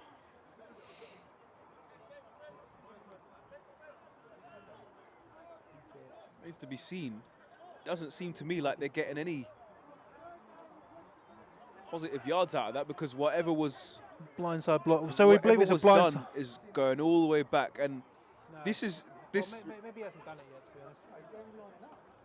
Tebs, this answers our question from earlier. I mean, last time we saw a big play from the Amsterdam Crusaders offense, it was wiped out because of a flag. Every big play that we've seen has been wiped off for a flag, and now they've made small yardage plays, but the Bristol Aztecs have gone over the top and completely. Great emotion. And Rokta's looking. He fires one. And to be fair, I don't quite know who that was going towards, but I mean, what was looking like a pretty decent drive there from the Amsterdam Crusaders? Like there could be something going. The yellow laundry comes out, and now the Amsterdam Crusaders are punting from the danger zone. And we've already seen a few of these punts dribble along the floor in the face of Maripodi. And I mean, the Bristol Aztecs, I mean, when you've got a player that's just been carried off, they're going to be absolutely furious. So potentially here, I called a block punt earlier. Is it going to be right now? Good snap this time. Punt, sailing over. Absolutely honest. And that looks to me like that bounced at the 40-yard line. They're going to give him an extra yard on my guess. But the Bristol Aztecs are going to be starting this drive inside the Amsterdam Crusaders' half of the field. But it is strange here. We have seen it. The Amsterdam Crusaders, when they seem to get some momentum rolling on offense, the yellow flags come out. And I mean, you've got to give credit to their backup QB and Rokta, because he is creating the space.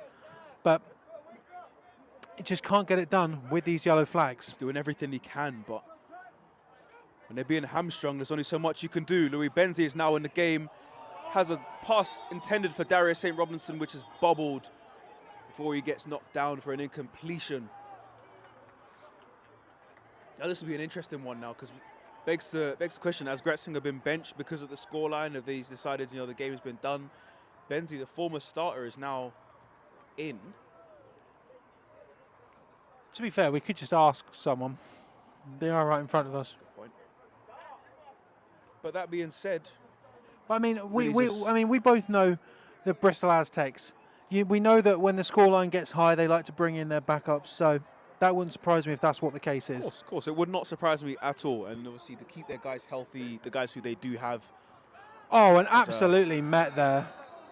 Got absolutely nowhere to go. Archie Calamus, that misdirection did not fool anyone on that Amsterdam Crusaders D-line, who I think have been the most impressive unit in the short minutes we've played here in the third quarter.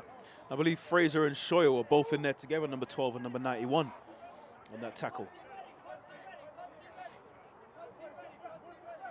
As the punt team for the Aztecs are getting ready, this is a 3rd and long. See what we can do on this offensive drive. It looks like they might be passing the ball. Benzies does have an arm. He has started for the Aztecs in the past. So are we going to be able to see it here? I mean, he throws an absolute missile into double coverage. And he had it for a moment, but what great coverage there from the Crusaders. Into the hands and well broken up by the defense. There were 2 guys in there.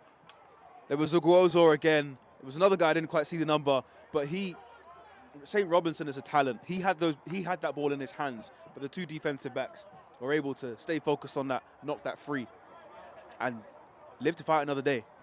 And again, you've got to start becoming impressed here with the defense of the Crusaders. They're doing God's work here for the Netherlands. But it's going to be interesting to see, can the offense, can they get on the same vibe as their defense? Dribbles along the floor, almost blocked, but it sails away.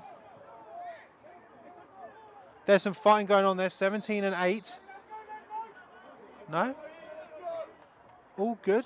And the Crusaders are basically going to be back where they started there.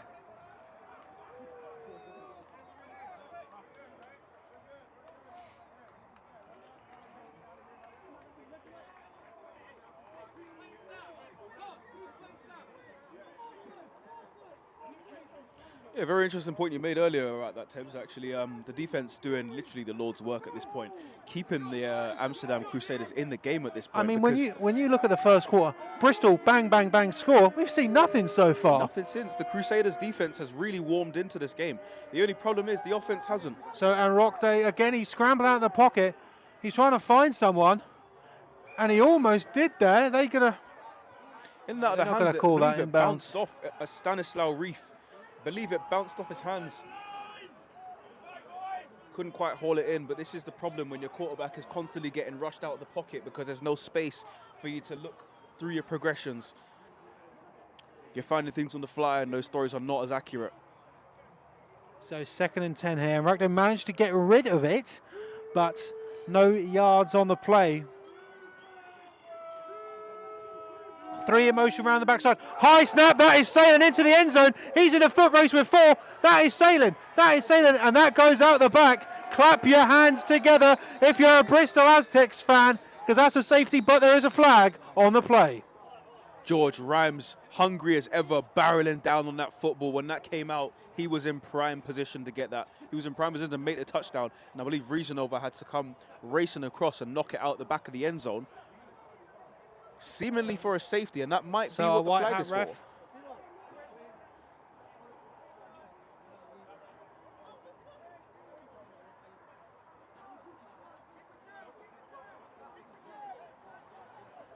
So it's going to be on the Aztecs. Don't know.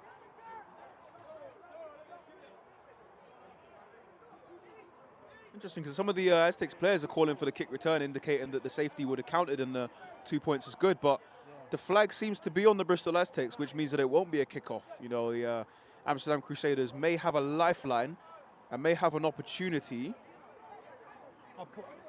I'll put it like this. To do something. It could be neutral zone infraction.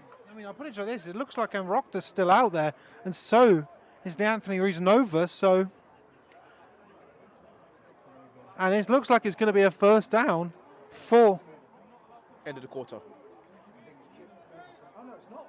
No, it's not end of the... Can't be end of the quarter. No, it's not. No, it's not. No? Yeah, so a first down here for the Amsterdam Crusaders. And truthfully, I mean, I feel like in this game so far, a pretty rare first down. At this point, definitely.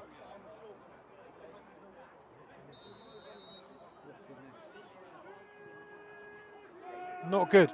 Okay, 1st and 10 here, but for a first down, for the Crusaders, not in the danger zone. And Rockde's looking to his left-hand side. Almost He was intercepted. trying to find, I'm trying to wait for him to turn Ryan around. Davies was in there, almost with the interception. I mean, good to see Ryan Davies back on the field. He was down for a bit after a blindside block. Pass was intended for Reef again, but wasn't quite on the same page as the quarterback. 2nd and 10 here for the Crusaders. They don't want to let, I mean, it's been a long time since they got a first down. They don't want to let it go to waste.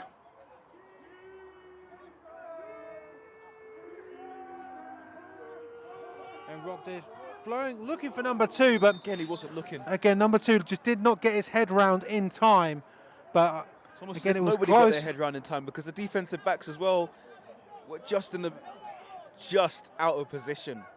They were in great position, but relative to the flight of the ball, they were just out of position to make that play on that. Okay, so illegal batting. There we go. I was trying to rack my head around what the tap on the shoulder meant, but thank you very much for commenting. And Rockder drops back. He's looking to his left-hand side. Pockets collapsing. He gets it away, looking for 85, but just dropped down at his shins. Looks to me that that will force Amsterdam's punt team potentially onto field. As we're finally seeing the substitutions. A little bit late, but yeah, they've agreed to bring the punt team on. Fire this ball away to the Bristol Aztecs before sticking their defense back on the field and trying to stop them. Doesn't look like the Bristol Aztecs are putting anyone back deep. There we go. There he goes. Robinson a little bit late onto the field. Yes. Well, so that's a bold punt return strategy. Let's just not do it. Let's not just.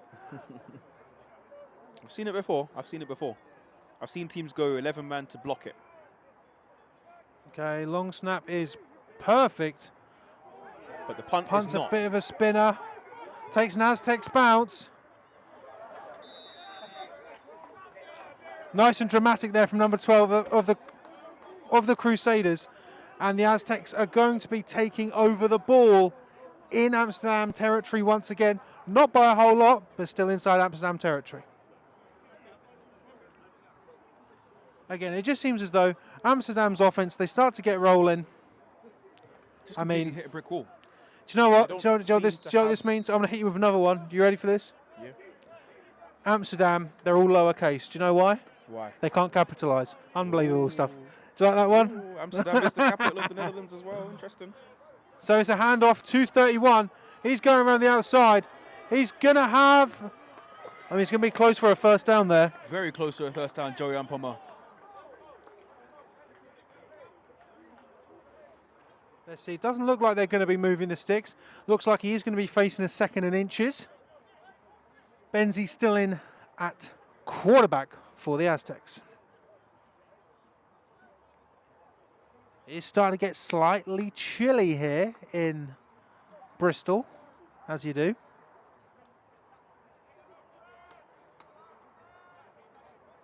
On that high snap, the defender tried to dive on the ball and the centre judge. And Poma's got it again. Up the middle and Nice and definitely gets the first down this time. It's legal By a few that was not yards. the case. Okay. Who's that? BAFL videos. Thank you. Thank you for that. Belgian.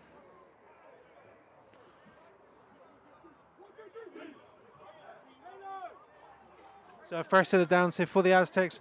On the ground, they have had a lot of success on the ground today. Abhoma still in the backfield.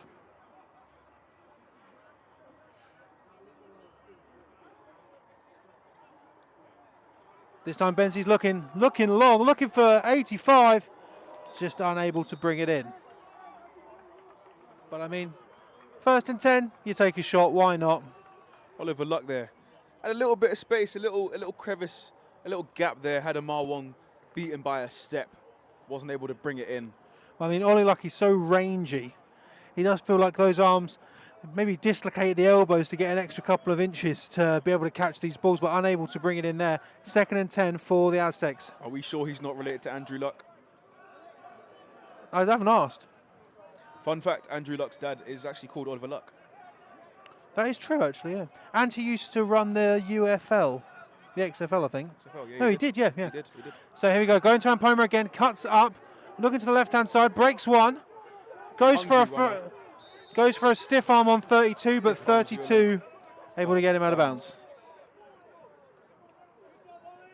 It's a big heavy runner, big hungry runner. It just seemed to be going a little bit east-west that time, and Yerlink had the leverage on him. Was about to make the tackle, but the stiff arm met Yerlink, and they both crashed out of bounds. But on that play, looks like, despite a fair bit of running, there's going to be no gain on the play. 3rd and 10 here for the Aztecs. Minimal. You're thinking that Benzi's probably going to be launching this one. When he's looked over to his running back, probably asking for protection, as we'll see if he's going to drop back or hand it off to him. He does drop back, and he looks. An 83. Oh! He gets brought down. 93 there are the Crusaders. Round about the line of scrimmage. This is Debo Ogunkoya with the tackle, with the sack, in fact. Again, I do think this Amsterdam Crusaders defense has been impressive, but I mean, time is ticking away here. 31-7, still the score. But I mean, let's look at the third quarter here. You've got to argue that Amsterdam's defense have really been the part of both of these teams that has been the most impressive. We've had no scoring. We've had none so far in the second half. Nobody has scored in the second half. It's been very, very tight. And we would like to see some scores. I think the neutrals. So 4th and 10 here, actually. Aztecs going for it. And there's definitely... I think there was contact. Yeah, there was definitely contact there. I don't think, There was most certainly contact there. Yeah, I don't know about that one. Amar Wong has got his heart in his mouth looking up at the referee who made the signal for incompletion, and nothing came out of his pocket. Yeah. Nothing came out of his pocket. I mean, that's right. I mean, there was definitely some contact there, getting Ollie Luck down to the ground, but it's going to be a turnover on downs here, and the Crusaders offense is going to come back onto the field again. Need to get something going and need to get it going quickly. Interesting to see if they can slowly drive their way up the field. I don't think they're going to need. They're going to need to do it quickly rather than slowly. 3 on the outside. It's going to go to him. I don't think he's going to be able to get much there. Oh no, he breaks through. I really thought he was about to get met there, but a gain on the play. Second. And a decent, healthy 5-yard gain by Thibaut Girdle.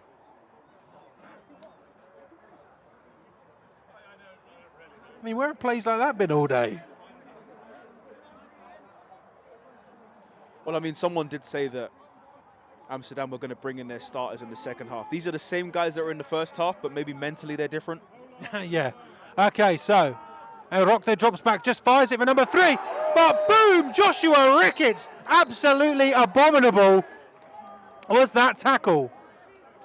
Joshua Ricketts. There's a little bit of extracurriculars here. He made number 69 for the Crusaders. He did make contact with the face, with the helmet. It's going to be interesting to see here. I think it was number 69. We're looking at him. We're looking at the numbers. We're looking at the referees. What's the referee going to say? Number 69 has got questions to answer. And I'm sure these referees are going to give us the answers. But once again, the Amsterdam Crusaders gained 5 yards. But it looks like they're going back. I was about to say Josh Ricketts hit that player. Hit Riesenhofer so hard.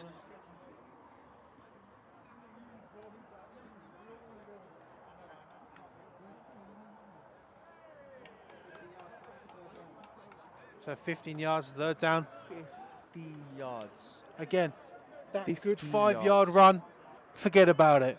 Forget about it. It's done. It's gone. And once again, the small little piece of momentum that the Amsterdam Crusaders offense managed to get once again is wiped off the board. And I'd argue for a pretty needless penalty as well. Really, really does irritate you as a coach, right? As a coach of a team, to see your team slowly start to build momentum back and then just lose everything with flags. You know, it wasn't because of a turnover or an injury or anything. Flags are ball dribbling around on the floor, and Rogda's got it. And a huge tackle there by 53 of the Idrissa Bristol Aztecs. Fofana with a dangerous tackle. A huge sack on Julian Rochter. I mean, we've seen it a few times already in this half, that ball is just dribbling around at his feet, and that's a dangerous situation to be in.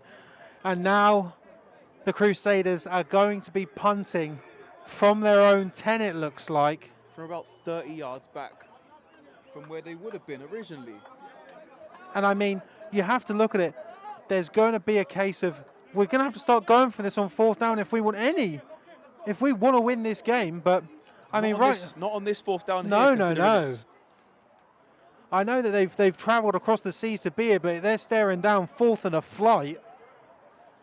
It is horrendous how many yards they have to achieve right now. St. Robinson back to return inside Amsterdam's own territory. Yeah, that's crazy, isn't it? And here we go, and it looks like the Amsterdam coaching staff, I'm not entirely sure if that is their head coach. Coach Vito, okay. Isn't that Coach Vito over there? He's having a word? Looks to me like it is. I don't see. I can't remember if he was wearing shorts or not. Is my problem. If it's not, then that's him. Okay. So he's having a word with the referees. Big guy. Timeout called there by the Crusaders for Coach Vito to be able to have that conversation.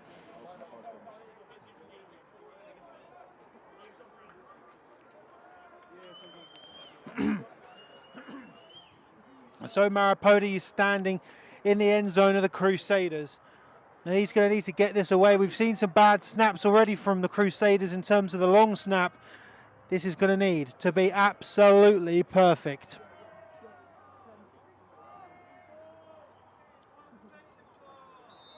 So now it's whistled in here.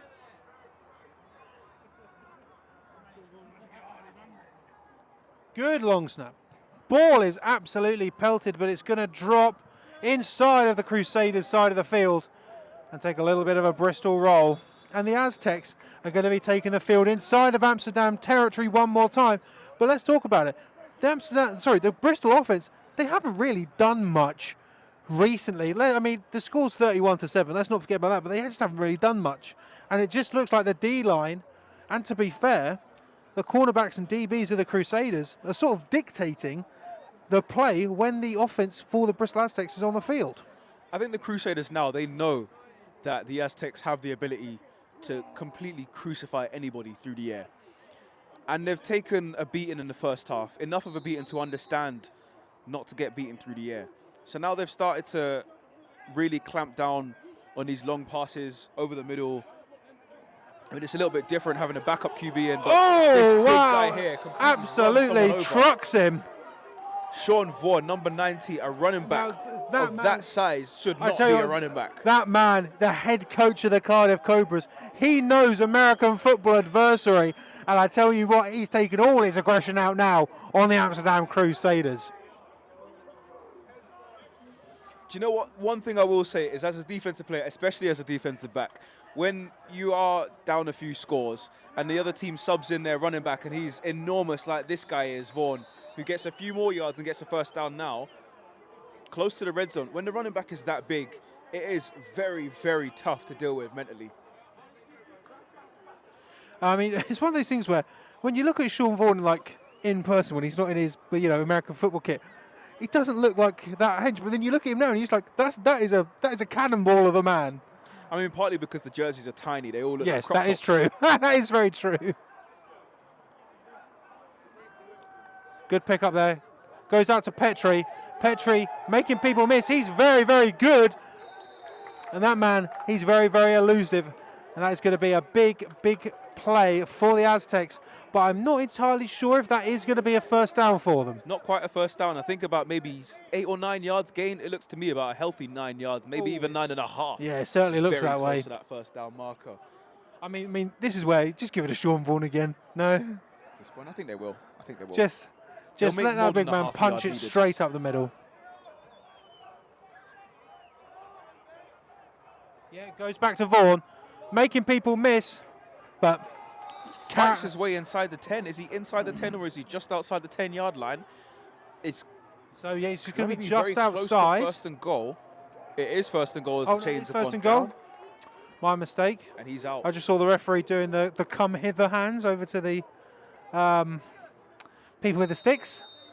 But it's going to be, where are they going from? Looks like the 9 referees are walking in, which I think it could be the end of the third. It certainly is.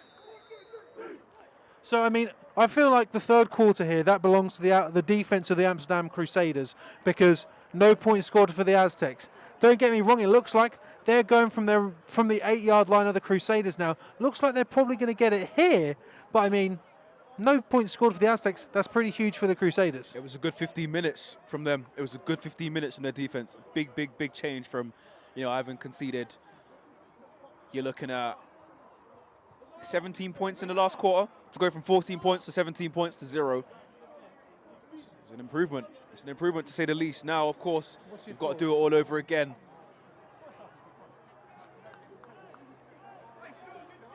Would you say this is the longest fun day out anyone's ever had to travel for?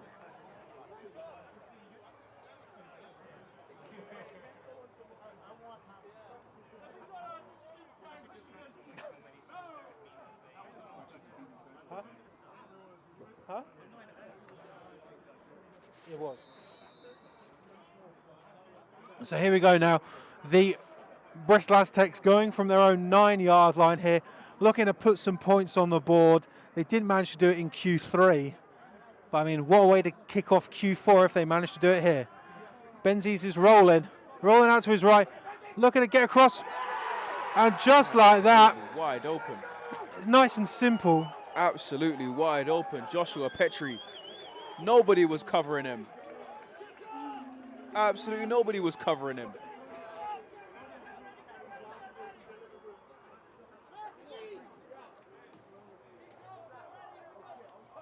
So as the points on the scoreboard start to trickle up here for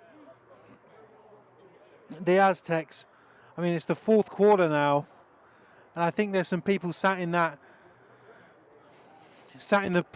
seats here at Dings Crusaders who are probably aware that, I mean, they're probably going to have to start buying some winter clothes because a trip to Sweden might be on the horizon. But the Aztecs here going for 2. Benzies drops back, fires it out to 22, and just jumps in, waltzes in there.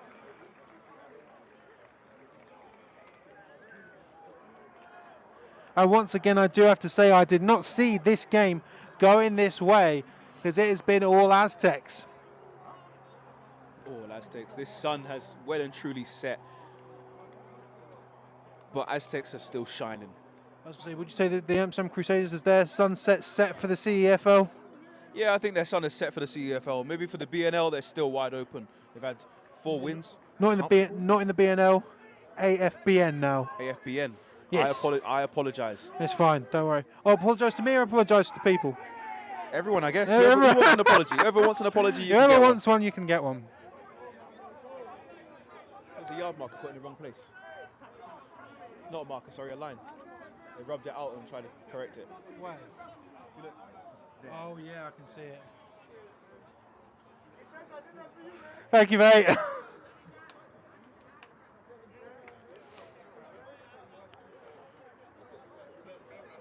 So the Aztecs line up to kick off again here. Again, it's just going to be interesting to see what they can do. I do feel as though the Amsterdam defense, I mean, right now you've just got to be happy that you've got an experience of playing an international game. Don't get me wrong, it's very, very common for them, or it was. But, I mean, 39 to 7, my apologies.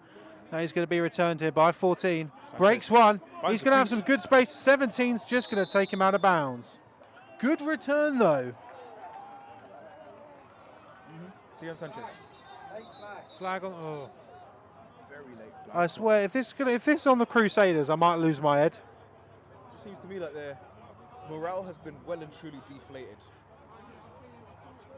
Just seems to me that the morale has been well and truly deflated. I mean, every opportunity, every time the Crusaders get the ball, make some yards on it, it just seems to me like something happens to have to bring them back. are they just not disciplined? Because this is game 5 right now of their season, technically. It's only game 3 for Bristol Aztecs. It's game 5 for Amsterdam. And to still be making these, arguably silly little mistakes that shouldn't be getting made at this stage in the game.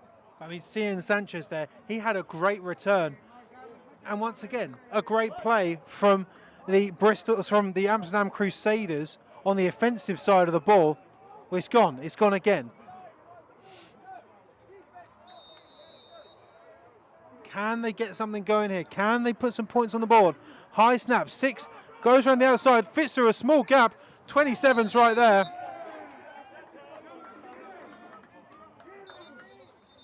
And we have an injured Crusader on the field. Riesenhofer with a good shifty run. Good shifty run to make a few yards and squeeze. There was definitely some tight gaps there. As much as possible getting out of there. Adam Woodward, good positioning and good effort to get down and force him out of bounds. Then basically land on him as well. Yeah. I was thinking there could be a flag in his future, but no, referee decided that not much he could have done. Somebody else went down. Ramon Twisk is currently down for the Amsterdam Crusaders. So just as they're down here, ladies and gentlemen, we're just going to let you know this is the first of 3 games that Sport Tank is doing this weekend. As tomorrow at 2 p.m. we'll see both the Oxford Saints try to start their climb back to Division 1 in a game with the Ipswich Cardinals. And then we head back to the south, the SFC 1 West, back to Victoria Park in Taunton as the Somerset Wyverns take on the South Wales Warriors. And also on Monday at 7:30, we have the rundown where we bring you all of the news that happens in Britball. And sometimes beyond Britball, mainly focusing on Britball. But that is what it is, as number 63 for the Crusaders is clapped off of the pitch. I'm sure that this game will have a brief stint in the rundown at 7:30 on Monday. And then the week after, we're heading up to the Prem North as we are going to be live streaming the Coventry Phoenix versus the Manchester Titans. We're going to lock back in here at Dings Crusaders Rugby Club as the Crusaders, on a pretty decent run here, going to have a gain of 6, 7? Yeah, I'm not sure. I leaned and caused myself a great deal of pain just doing that. Really? Yeah. We've been stood up too long. So 85 in, but quick in motion. Bit of a slow handoff there, but it's worked out for them. And I mean, Riesenhofer's going.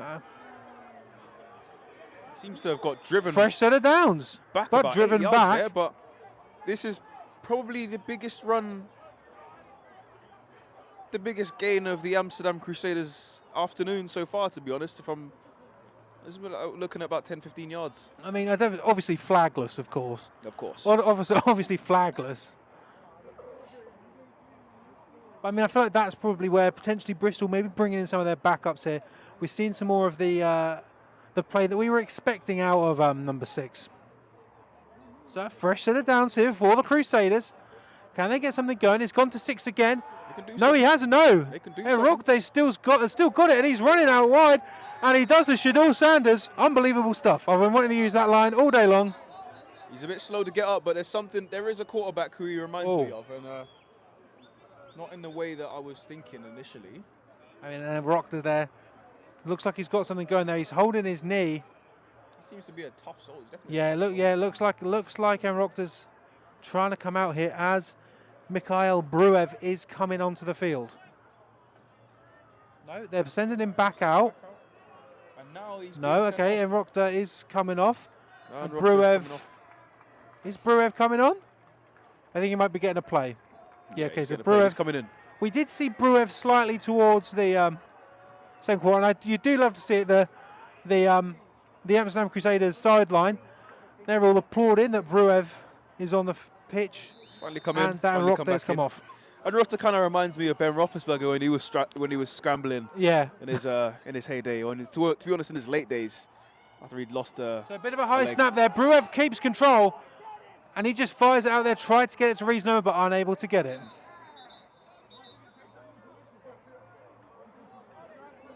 Definitely seemed to be like he didn't actually look through his progression and just sort of saw that he was getting rushed and thought Reasoner was somewhere there and just had to get rid of that ball, get it out of his hands. So here we go. And Rockton now back on. I mean, just one play out there. Play out there as St. Robinson is looking to get back on that field as it is third down. And for a very good field position to have third down in this time of the game. We've not seen him here. Rockton. Oh, gets round one, gets it off. Wow, what a player. This is definitely the best player of the day from the Crusaders. Still on his feet, but brought down. Brought down in very good field position inside the red zone. This is already the best drive so far that we've seen from the Crusaders, given especially that they scored when they were on the 1 yard line, when they got the ball on the 1 yard line over a completely botched punt. This is the best we've seen them so far, and it's taken until the fourth quarter with a lot of backups in the field. But I mean, a high snap there. And Rockton just managing to get past Ryan Morton before dumping that off to Reef.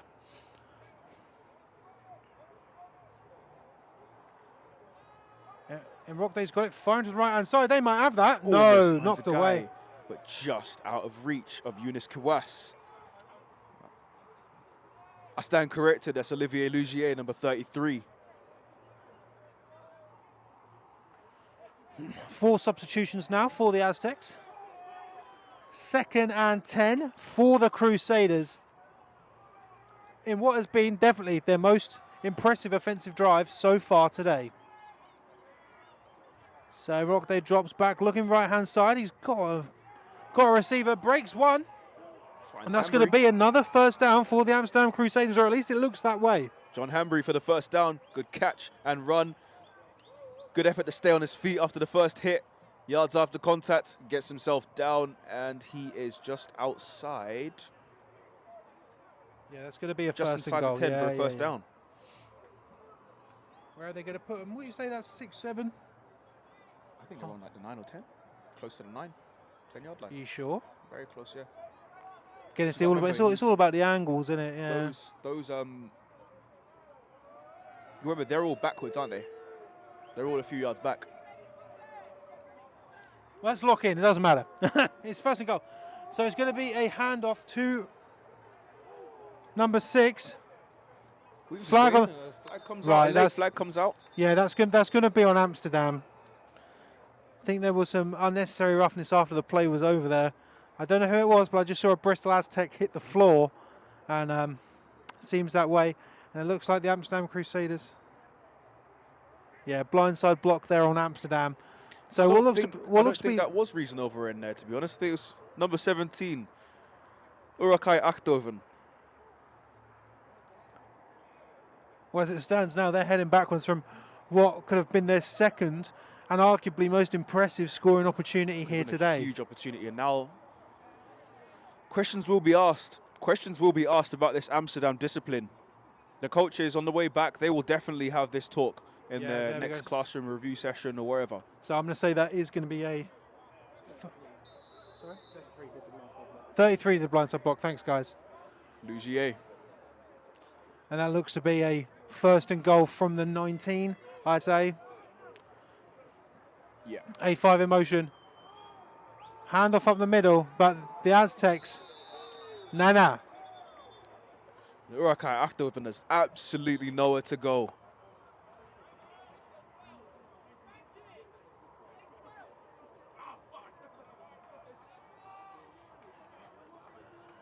Second and goal here for the Crusaders. They need something big. They need a lot. They need a lot of yards here. Godel, number 3, back in for the Crusaders. Reasonov is also back in the backfield.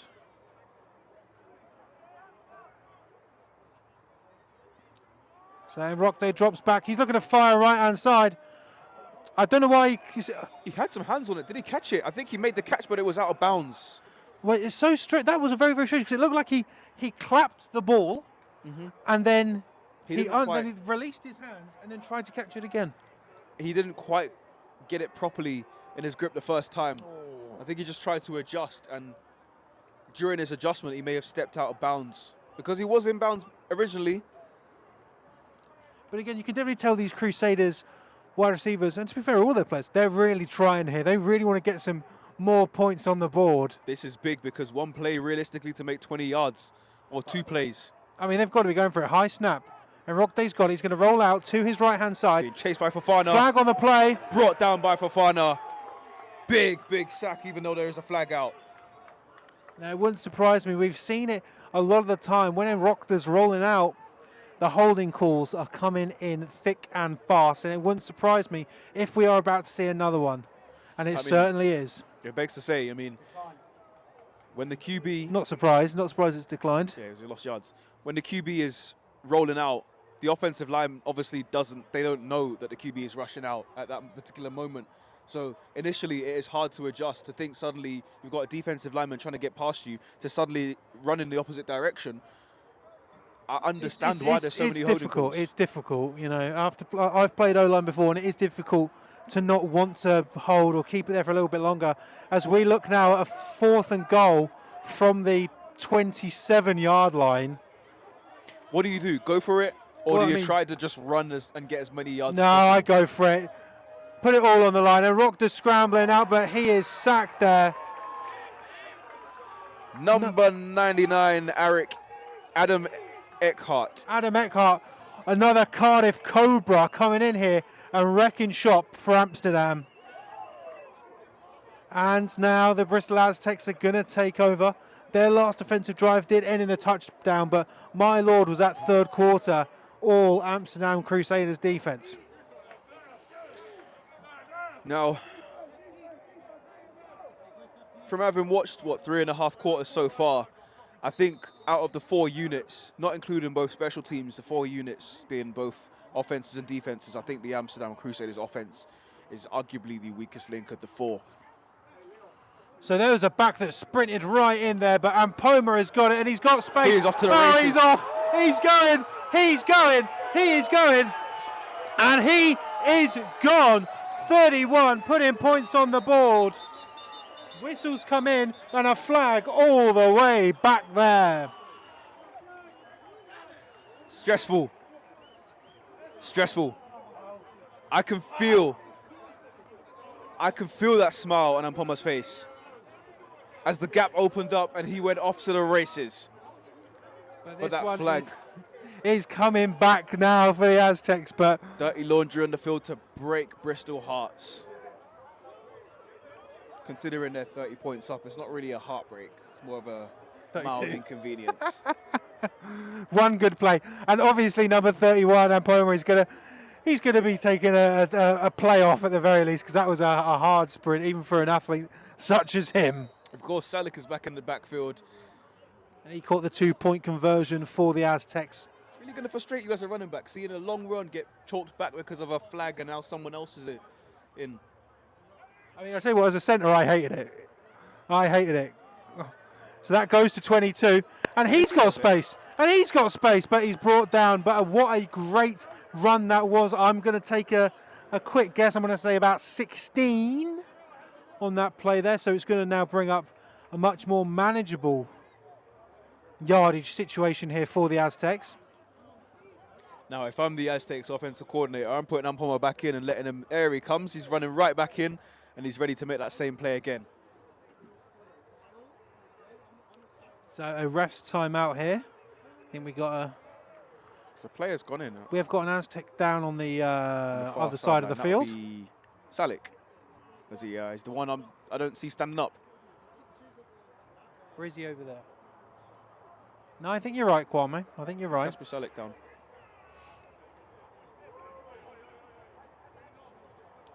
He'll make his way around the long way around, or directly into the changing rooms. Yeah, that looks like that's where he's going, and he's getting a round of applause here from the faithful here at Dings Crusaders Rugby Club. He's getting a standing ovation straight down the tunnel he goes, and it looks to me like his night is over. So 2nd and 4. Do you just call me Chris?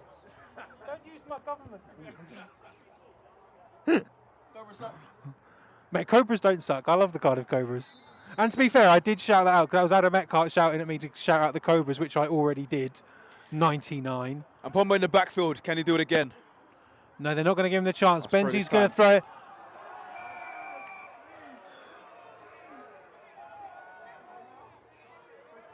I'm surprised. I mean, are you surprised the flag didn't come out there? Is it just a tangling of legs or? I think it must have been. I mean, like the Amsterdam coach there, what I enjoyed there was the no-fly zone emote taunt there from the from the coaches. I must admit, I may or may not have done that before in the past. Steve, you in Oxford or something? Steve will be in Oxford tomorrow. I will be over in Nobody want to ask me where I'll Somerset. be? So 3rd and 4 for the Aztecs. I mean, I know Kwame wants to give it to Mpoma, and I thought I want to give it to him as well, and it goes Give to it him. to him again. Yes. Here we go. Pombo gets the ball, cuts inside a man, and gets brought down for a first down. Gonna have enough for a first down here. I mean, he wanted a repeat of a play that was wiped away by a holding call. And Noah Young, a potential touchdown saving tackle, the safety. It's almost like any time you put the ball in 31's hands, it's a potential touchdown saving tackle here. He's a dangerous man. He's a dangerous man. So as we were speaking about the Cardiff Cobras, the head coach of the Cobras is back in at running back, number 90, Sean Vaughan.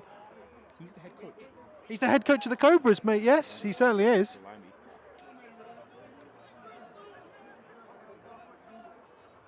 Cobras staying up in the Prem this year.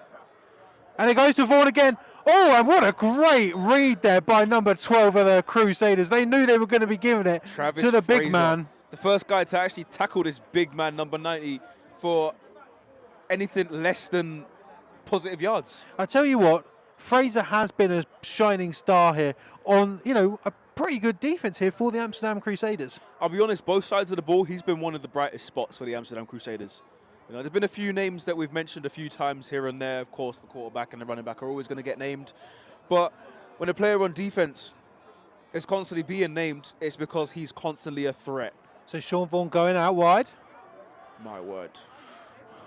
And Benzies is looking for an absolute screamer to 84, and he has caught it. Going, gone, and gets past. And it's going to be another touchdown for the Bristol Aztecs. Thomas Bowering. Powering down after making a huge catch, and it has complete daylight. And I mean, he's going to add his name to the Bristol Aztecs touchdown scorers in international competition. A list that, realistically, that's a good list to be on. It's a pretty good list, to be fair. I think Joey deserves to be on that list as well if you take away the flag. But, I mean, you've got guys like St. Robinson, you've got guys like Petrie, you've got now Bowering as well. I mean, someone else scored, and I know for a fact I can't remember who exactly scored because I've just been enjoying the game. But I mean, you've also... quite a few. Salek scored as well. I was going to say Salek, you got to give him it for the 2-point conversion. And they're going to drop kick it. And the drop kick for the Bristol Aztecs is going to result in some points. I can't quite believe that they've done this in this game, but a drop kick, a very rare play in American football generally, not just in Britball, and I'll tell you what, I'm happy to see it. Very, very, very rare. And I'm not surprised Spencer Cutland's celebrating the way he's celebrating. I tell you, I mean, that was barely over the bar, but a drop kick for the Aztecs, 46-7, and again, I've said it about 5 times today. I did not expect this game to go this way, but I mean, just immense here from the Aztecs. This is pure and utter domination. I did not expect. I expected a much tighter game. I expected a very tight game. I was expecting basically what the third quarter was. That's what I was expecting for a whole 60 minutes of football, but we didn't get it. With scores, I must say. I mean, the Aztecs, they love going through the air, but I mean, I think today you can honestly say their run game is pretty darn good as well. The Aztecs are making the Crusaders look like a regular Britball team. Yeah. Just a regular, your any given Sunday, come to Dings and get goodness knows how many points put on them. We've got to remember that right here, the Crusaders last year, BNL League champions, defeating some game competition in Rotterdam, Brussels, Limburg.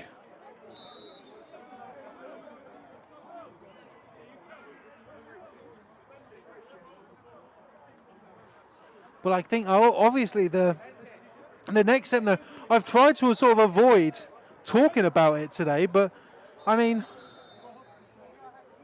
2 minute. Now we look over to our white hat referee. So I think he might be telling us the time. Got something to do. He's got something to say.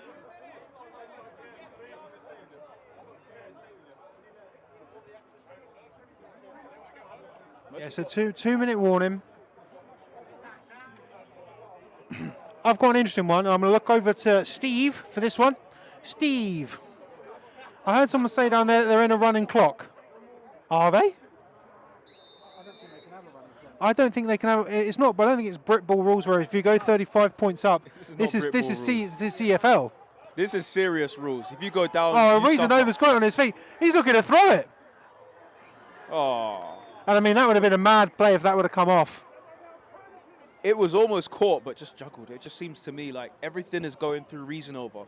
And because everything goes through Reasonover, it's very easy to telegraph. Bristol know exactly what player is coming next. I mean, so back to what I was saying. Now it seems, obviously, if you talk to Bristol, they're not going to want to talk to you about this. Sweden. It's looking pretty good. The next step now. You've got to start talking about the next round. You know, that's a long way to travel for this Aztecs team, but they're going pretty decent. I mean, considering that the Manchester Titans were in the CEFL last year and couldn't get out of the first round, pretty good here for the Aztecs. What a strike that was.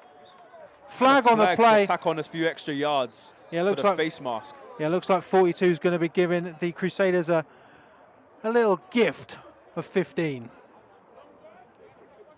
Leon Klosevic tried to get a hand in for the tackle, tried to knock a ball out maybe, but just got his hand in the wrong place. Didn't get the ball, but did give 15 yards.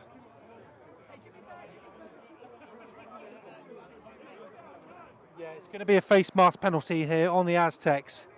So again, this international football showcase is coming to an end, but the Crusaders have got the time here to maybe put some on the board.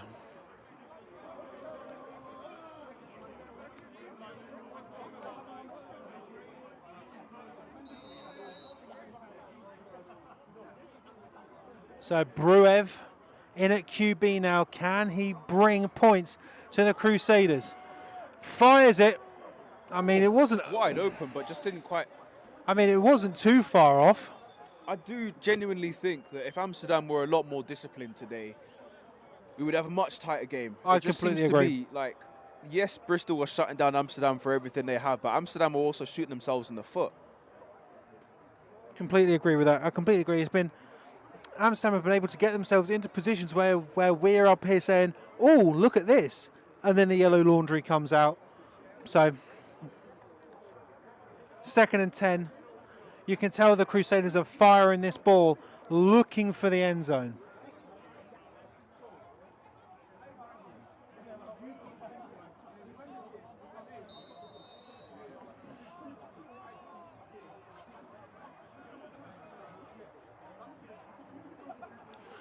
So 2nd and 10 here for the Crusaders. Points are the goal, but the game's out of their heads. And just like it's out of their heads, that ball's over their heads. Tua's got it. He's making people down, and that is going to be a huge loss. Huge. Looking at about 20-yard loss on that one play. Everything that could potentially go wrong for the Amsterdam Crusaders seems to be going wrong for the Amsterdam Crusaders. That is huge. Massive. Like, that's going to be the end of the game. That is it. That's the end of the game. So the Bristol Aztecs take the victory here in the CEFL first round, 46-7. And a date in Sweden is their destiny. And I mean, just complete domination from the Bristol Aztecs. I've been surprised all day long with just how they have managed to dismantle the winners of the BNL last year. Just amazing. I mean, Gretzinger, fantastic game. You could give it to realistically anyone, but it's been absolutely amazing. St. Robinson as well. But what a game this has been. We're going to try and get some And Pete Jones has been Gatorade bucketed. But I mean, this is, I would argue, actually, you know what I'd say, and I'm going to look at Steve to see if he agrees with this. Because of they've never won in the Brit Bowl, is this the biggest victory in the history of the Bristol Aztecs, do you think? To date, yes. And I think that's an amazing stat to really have going into this season where, I mean, the Brit Bowl is the goal, but I mean, the CEFL, you're out of the first round. I mean, that's a pretty hefty goal to take on, but you've got through. You've got through. One thing to say is they made it further than the other team last year. Manchester. They don't intend on giving up anytime soon. Yes, Amsterdam are out of the CEFL now. They're going to be focusing all of their energy in the AFBN. They're still undefeated in the AFBN, so, I mean, it's not all bad for the Amsterdam Crusaders, but they'll be going back no longer in the CEFL. We are going to try and get some interviews with some people later on. If you do want to bear with us, because we have to come down from our condor's nest. But I mean, definitely the biggest win so far for the Bristol Aztecs. And considering they've been around since 1990, that's massive. That's huge for the Aztecs.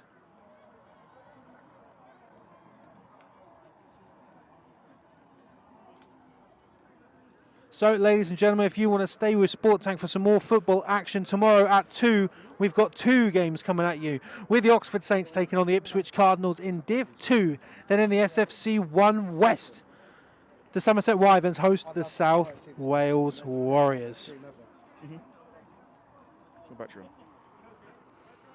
And it does look like Pete Jones has wet himself, but that is just Gatorade, ladies and gentlemen. Lock in, everyone.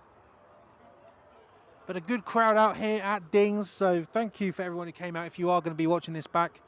So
Slide in.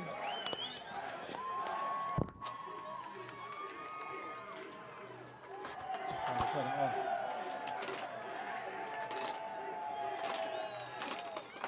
Yeah. Test. All good? Sound good. As we were saying, So the Crusaders treating us to... I was going to say, Amsterdam treating us to something As the Aztecs celebrate their biggest win. Wait. Jeffrey, do a backflip.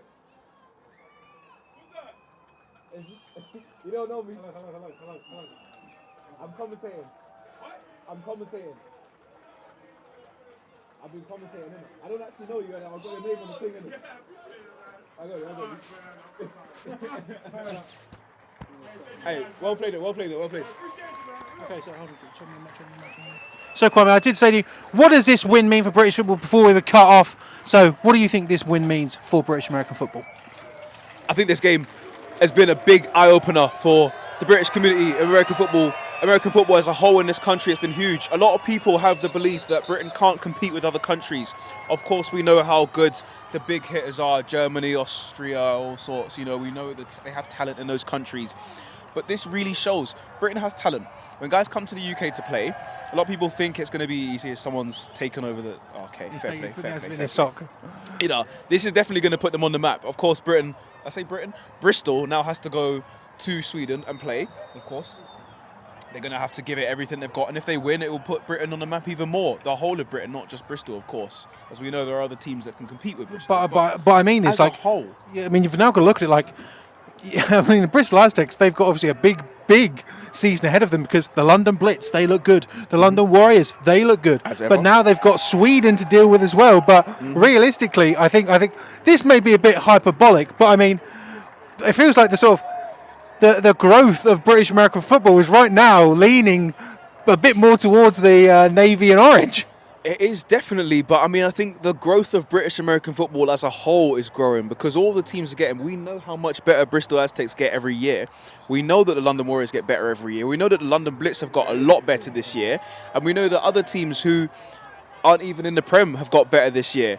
You know, so if some of the strongest teams are getting better, and we can see that they're competing against clubs from other countries, it's only a matter of time. Of course, everybody knows the news about, well, not everybody, but quite a few people know the news about what's happening over in East London. Well, to be fair, I mean, we have an update on that in the conglomeration that wanted to buy Leyton Orient has now bought Leyton Orient. They have been approved. And that particular conglomerate, they want an ELF team. So it looks like we're closer to a British-based ELF team than ever before.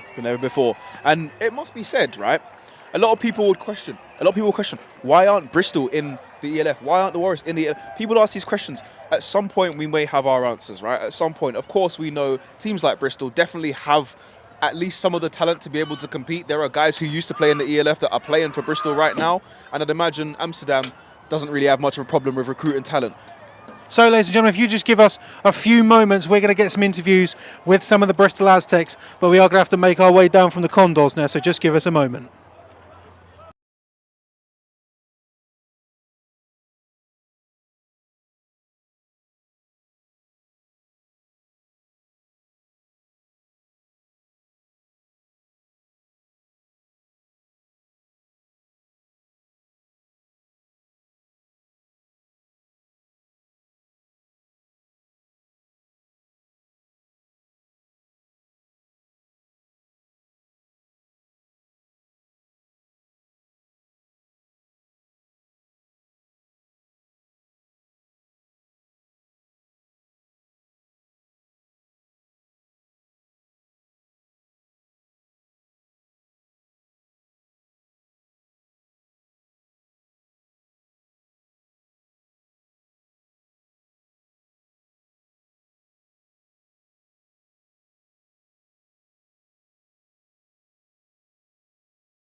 Give me 2 mugs. Chucky. Sorry, Pete. Okay, Oh, so am I looking up there? yes. Okay. Okay, so no, I'm already here now. So Pete, this is definitely the biggest win of the Bristol Aztecs. I mean, ever. I'd argue. Would you argue that? Are you looking at me like maybe not? Yeah, I mean, winning the semi-way at Manchester last year was pretty big because they were like back-to-back Brit Bowl That is champions. true. Yeah, that is true. I'd say on To rain par. on your parade. I'd say on par. Yeah. Yeah, and it's really good. It's kind of a little weird it being the first game of a competition. Like it just feels like the start of a journey, and what we're doing with everything we're building here kind of feels like the start of a journey. Obviously, that semi-final away at Manchester last year, that was like right at the end of a season, and it was kind of like. Everything had been kind of leading to that, and we'd lost there twice the previous 2 years. But yeah, it's this game and that game, certainly. And yeah, really big game, important game. I think it kind of signals the sort of intent of the club, and the intent of the players today. We're not here to make up the numbers. Guys aren't just going out there going through the motions. We are an amateur team and recreational, that kind of stuff. But there's a lot of guys that take it really seriously. Coaches and players, and awful lot of time and work has gone into that. And I think, people who kind of take their football really seriously will probably appreciate how much time and effort's gone into that, but there's a lot of people that probably wouldn't realise how much has gone into it. So 46-7. That's a huge, massive scoreline. That, I personally didn't see that one coming. Are you surprised by that scoreline? Yeah, I think I am surprised by that scoreline. I was confident we could win, and as I said pre-game, we went away with a really depleted squad last year and only lost 18-0.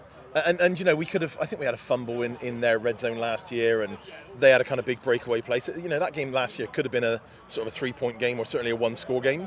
And obviously they had a lot of their guys at home. So I was kind of quietly confident that we could beat them. But they've got an American running back who's really good, and when it comes to guys like that, you never quite know whether they're going to be like sort of A-star guys or just A-star guys. Do you know what I mean? Yeah. But we did a pretty good job kind of containing them, and he still made some plays and looked exciting, didn't he?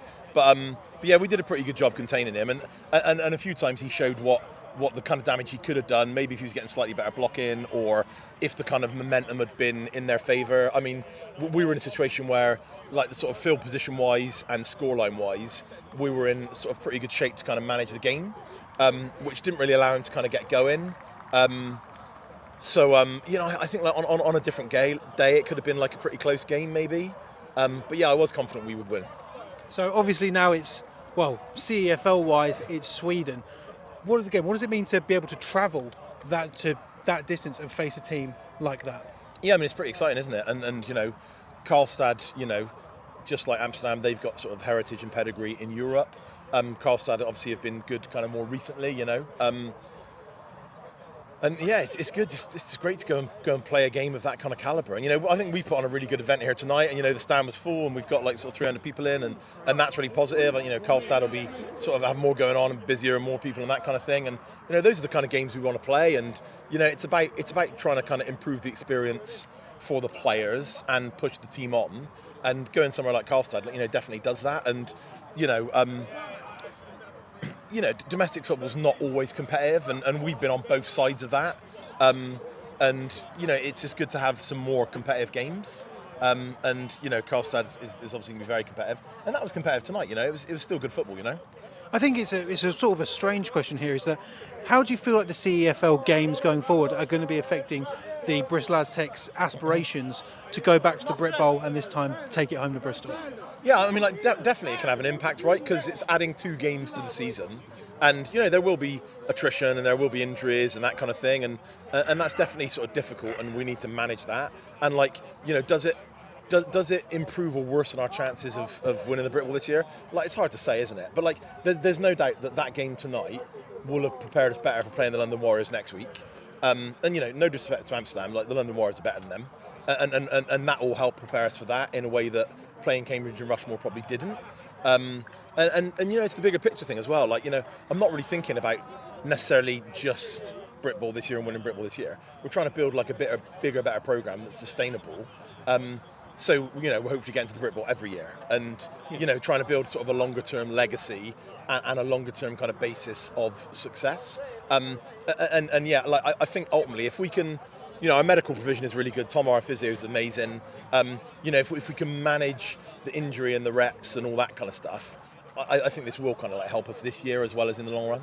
So, I mean, I've got no more questions. I don't know where Kwame's gone, but thank you very much, Pete. Spectacular game, and good luck for the rest of the season and in the CEFL Awesome. as well. Thank you, Tebs, and thanks for coming down and streaming the game. No problem at all. Cheers. I'm going to try and look for someone else.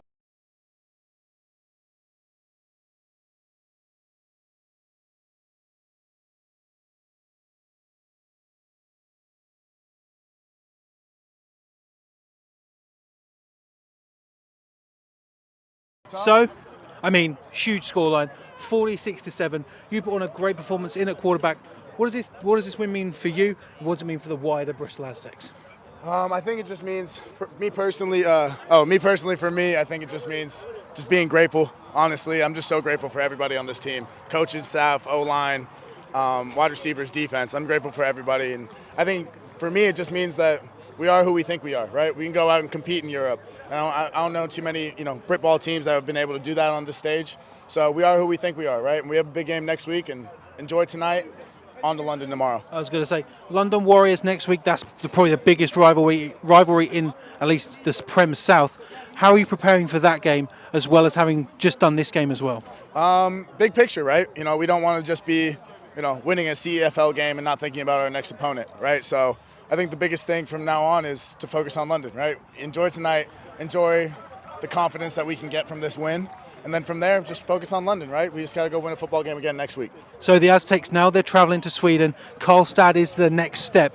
What does it mean to you to be able to travel to Sweden to take on a team like that? I mean, that's a pretty good journey, pretty good story. Yeah, no, it's incredible. I mean, I'm so lucky to be out here. So grateful for my parents to put me in a position to be out here in Europe and to starting with the Bullets, and then now here with the Aztecs. So just grateful for the journey. Grateful for Coach Pete giving me the opportunity to come out here, and we're going to be able to go to Sweden and then try to win another football game. Right, Ethan, that has been absolutely perfect. It's been an absolute pleasure to watch you play today. Thank you very much. Oh, thank you so much. Always a pleasure, man.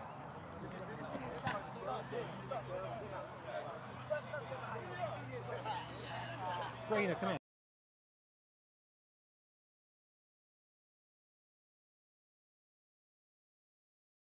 I'll just ask you one. The vet. Yeah, you're the vet. So, Greener. I don't know why you're interviewing me. I didn't really do a lot. I mean, I snapped the ball on the drop kick, and I wasn't meant to do it, but I did it. but what does this win mean for you? You're someone who's been around the Aztecs a long time.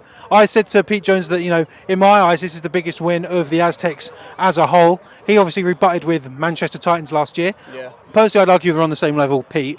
But what does it mean to you personally? I mean, it's massive. So back when the days when the London Blitz used to compete in the old EFAF Cup, what it used to be, and they were one of the teams that were quite successful in it, and nobody's really done quite well. Like Manchester played against Stockholm, they got beat by them. So I guess we're the first time in probably over 10 years that's won a game against a European side in a competition like this. So I mean, it speaks for itself really. It's a fantastic achievement by all the guys, all the coaching staff. Like it's great. Like packed out stadium as well. Couldn't have asked for anything more. You could really hear them today, and it was great. So obviously going to Sweden, it's a big deal for the Aztecs. What does that mean to you? We know that you've had international sport opportunities before, but this time going with the Aztecs, what does that mean to you? I think it's just making sure we get the logistics right. So making sure everyone takes care of the basic things, like booking flights, making sure that we're all there on time. It is a lot to get 45 guys over to another country when we've all got to pay for it off our own back and catch a flight and all that. So we just need to get the basic stuff done right, have good week in practice. We're not looking too far ahead. We've got the Warriors to play next, so we're going to be looking to them. I was going to ask, you've obviously got the Warriors next week. What does preparation look like now after you've now just beaten Amsterdam? Well, I mean, our tails are up right now. Our confidence is flying high.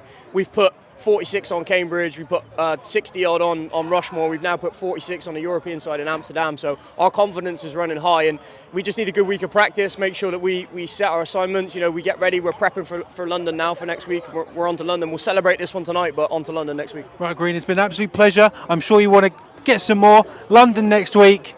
Good luck for that one, and well done today for snapping the ball. Appreciate you. Thanks. And holding. As well. Sorry.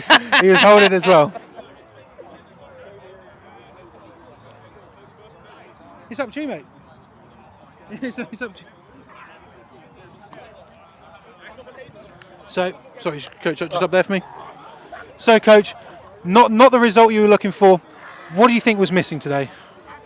I think if you look at my team, I think I said it in the beginning of the first interview that we had.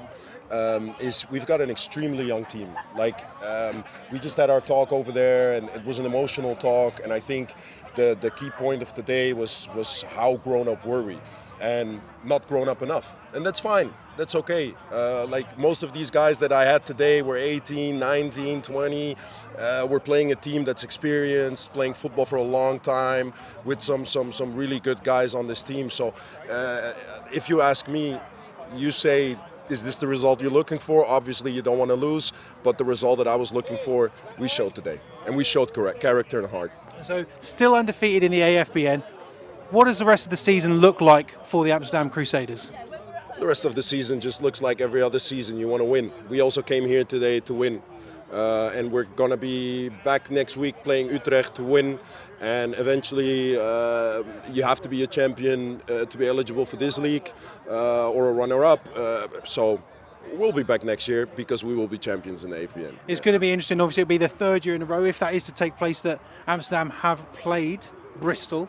Yeah. So in terms of your running back, number 60, Anthony Reasonova, didn't seem to get much going today. Yeah. Do you think that's more to do with potentially things coming over from Amsterdam that time period, or is just Bristol sort of being able to do a decent enough job? I think Bristol's a good team, but if you look at us, again, I'm going to keep repeating myself. We've got such a young team. If you look at the second half, that was a whole different ball game. Yeah, 100%. And I think these guys were just, again, it's that grown-up part that Bristol had that we didn't have. And I look at the second half, and I'm extremely proud of these guys and how they were fighting. And we got Anthony going in the second half, so we just have to go back to the drawing table and work harder. And next year we'll be here. I completely agree. That third quarter almost seemed like a completely different game. Your D-line, just amazing. So, Coach Vito, thank you very much for having a word with us, and thank you very much for coming over. Thank you for having us. I'm sure that we will see you in the future. Definitely. Thank you you for much. having us, man. Appreciate you coming out for real. Congratulations, you can have an interview. Oh, nice, man. Oh, no, hold on. Give it to him. What we got? So just look up there for me. Okay, yep, absolutely. So coming over here to Bristol, seemed like you couldn't get much going today. We knew, we spoke to Bristol, you were a big threat on their mind. How do you feel like the game went? They came out firing fast, got a quick couple scores to kind of give them some motivation. Just forced us to kind of play from behind, and we're not really used to that, but we just tried to fight as hard as we could. Bristol kept that going throughout the game and just put up a great fight. The score wasn't what it was. The third quarter for the Crusaders, it was huge, right? How impressed are you on that team to be able to come out of the second half and basically and feel like a different team? Well, we knew in halftime what the score was, so it was about fighting. We weren't down one score or two scores, so we knew every play mattered. So come out, show some toughness, show some heart, and do the best we could. So we just chose to fight. Absolutely. So still undefeated in the AFBN. What does the rest of the season look like for the Amsterdam Crusaders? Taking it a day at a time, just like we would have if we would have won, and just stay focused. Treat every game with the mindset that we just want to dominate. We wanted to do that today. It didn't happen, but we don't change our game plan. We just try to just keep churning, and being the best we can be. Coach Vito said that he fully expects the Crusaders to be back in CFL contention come the end of the season. How do you feel about that? Because that's the fiery words from a coach, and he seems like a great guy. Coach stays motivated. He stays with us. He's our fire, so he's going to keep us going. So whatever he says, we're standing behind that. And if he wants to run through that wall, we're going right there with him. Perfect. Thank you very much for interviewing. I appreciate you, man. Thank you for playing today. And we're going to have one last one. I'm going to point to Steve. Hey, I appreciate you, Tebs. Thank you, man. So come here, stand up here for me. Man. Look up there. I feel like it's from Brighton to Karlstad. It's almost seems like Josh Petrie. A Swiss Army knife of a player. It's a big game, a big win. What do you make of it? Man, it's been a long way. It's been a long journey, but when you got guys and the culture that we're building on this team, life is easy. We got Ethan Gretz, we got Harry, we got an amazing line, and just the culture we've been building has been really special. So, I think Europe's got something coming for them. So. What does the rest of the night look like for the Bristol Aztecs? Fill us in. Oh, man. You know what? There's a lot of mystery there, but a lot of high fives and handshakes, maybe down at the pub. And it's going to be a good night for sure. Well, Josh, thank you very much for interviewing with us. Good luck for the rest of the season and with the London Warriors next week. I appreciate you a lot, No man. problem at all. Thank you very much. Man. Thank you. So, ladies and gentlemen, that has been Sport Tank's first, journey into the CEFL, into international football, and what a game it was. Kwame, how do you think it went? Do you think we're going to see the Bristol Aztecs go even further? I think they definitely had the potential. I mean, given how they made this game look so easy, how they made it look like it was just another game against another Britball team fighting to stay in the Prem, I think we can see Bristol. I think we could potentially see Bristol going quite far in this competition. I think we can see them going from strength to strength. It'll be interesting to see how far they go. Of course, Karlstad will be a much tougher opposition, being at home as well. They'll have their home advantage and they'll have the ability to rest. Bristol will have a long journey to make, but it's definitely possible. We've seen the talent from these guys, the homegrown talent. People say it's all about imports and stuff, but these guys have shown the homegrown talent that they have is phenomenal. But we're going to start plugging. We're going to say goodnight to you. So tomorrow afternoon, 2 games at 2, the Oxford Saints versus the Ipswich Cardinals and the Somerset Wyverns taking on the South Wales Warriors. Then on Monday at 7:30, we have the rundown where we catch you up on all of the news around British American football. Then next Sunday, Premiership North, Coventry Phoenix versus the Manchester Titans. So it's a goodbye from me, Tebs. And it's a goodbye from me. So the scoreline here today, Bristol 46, Amsterdam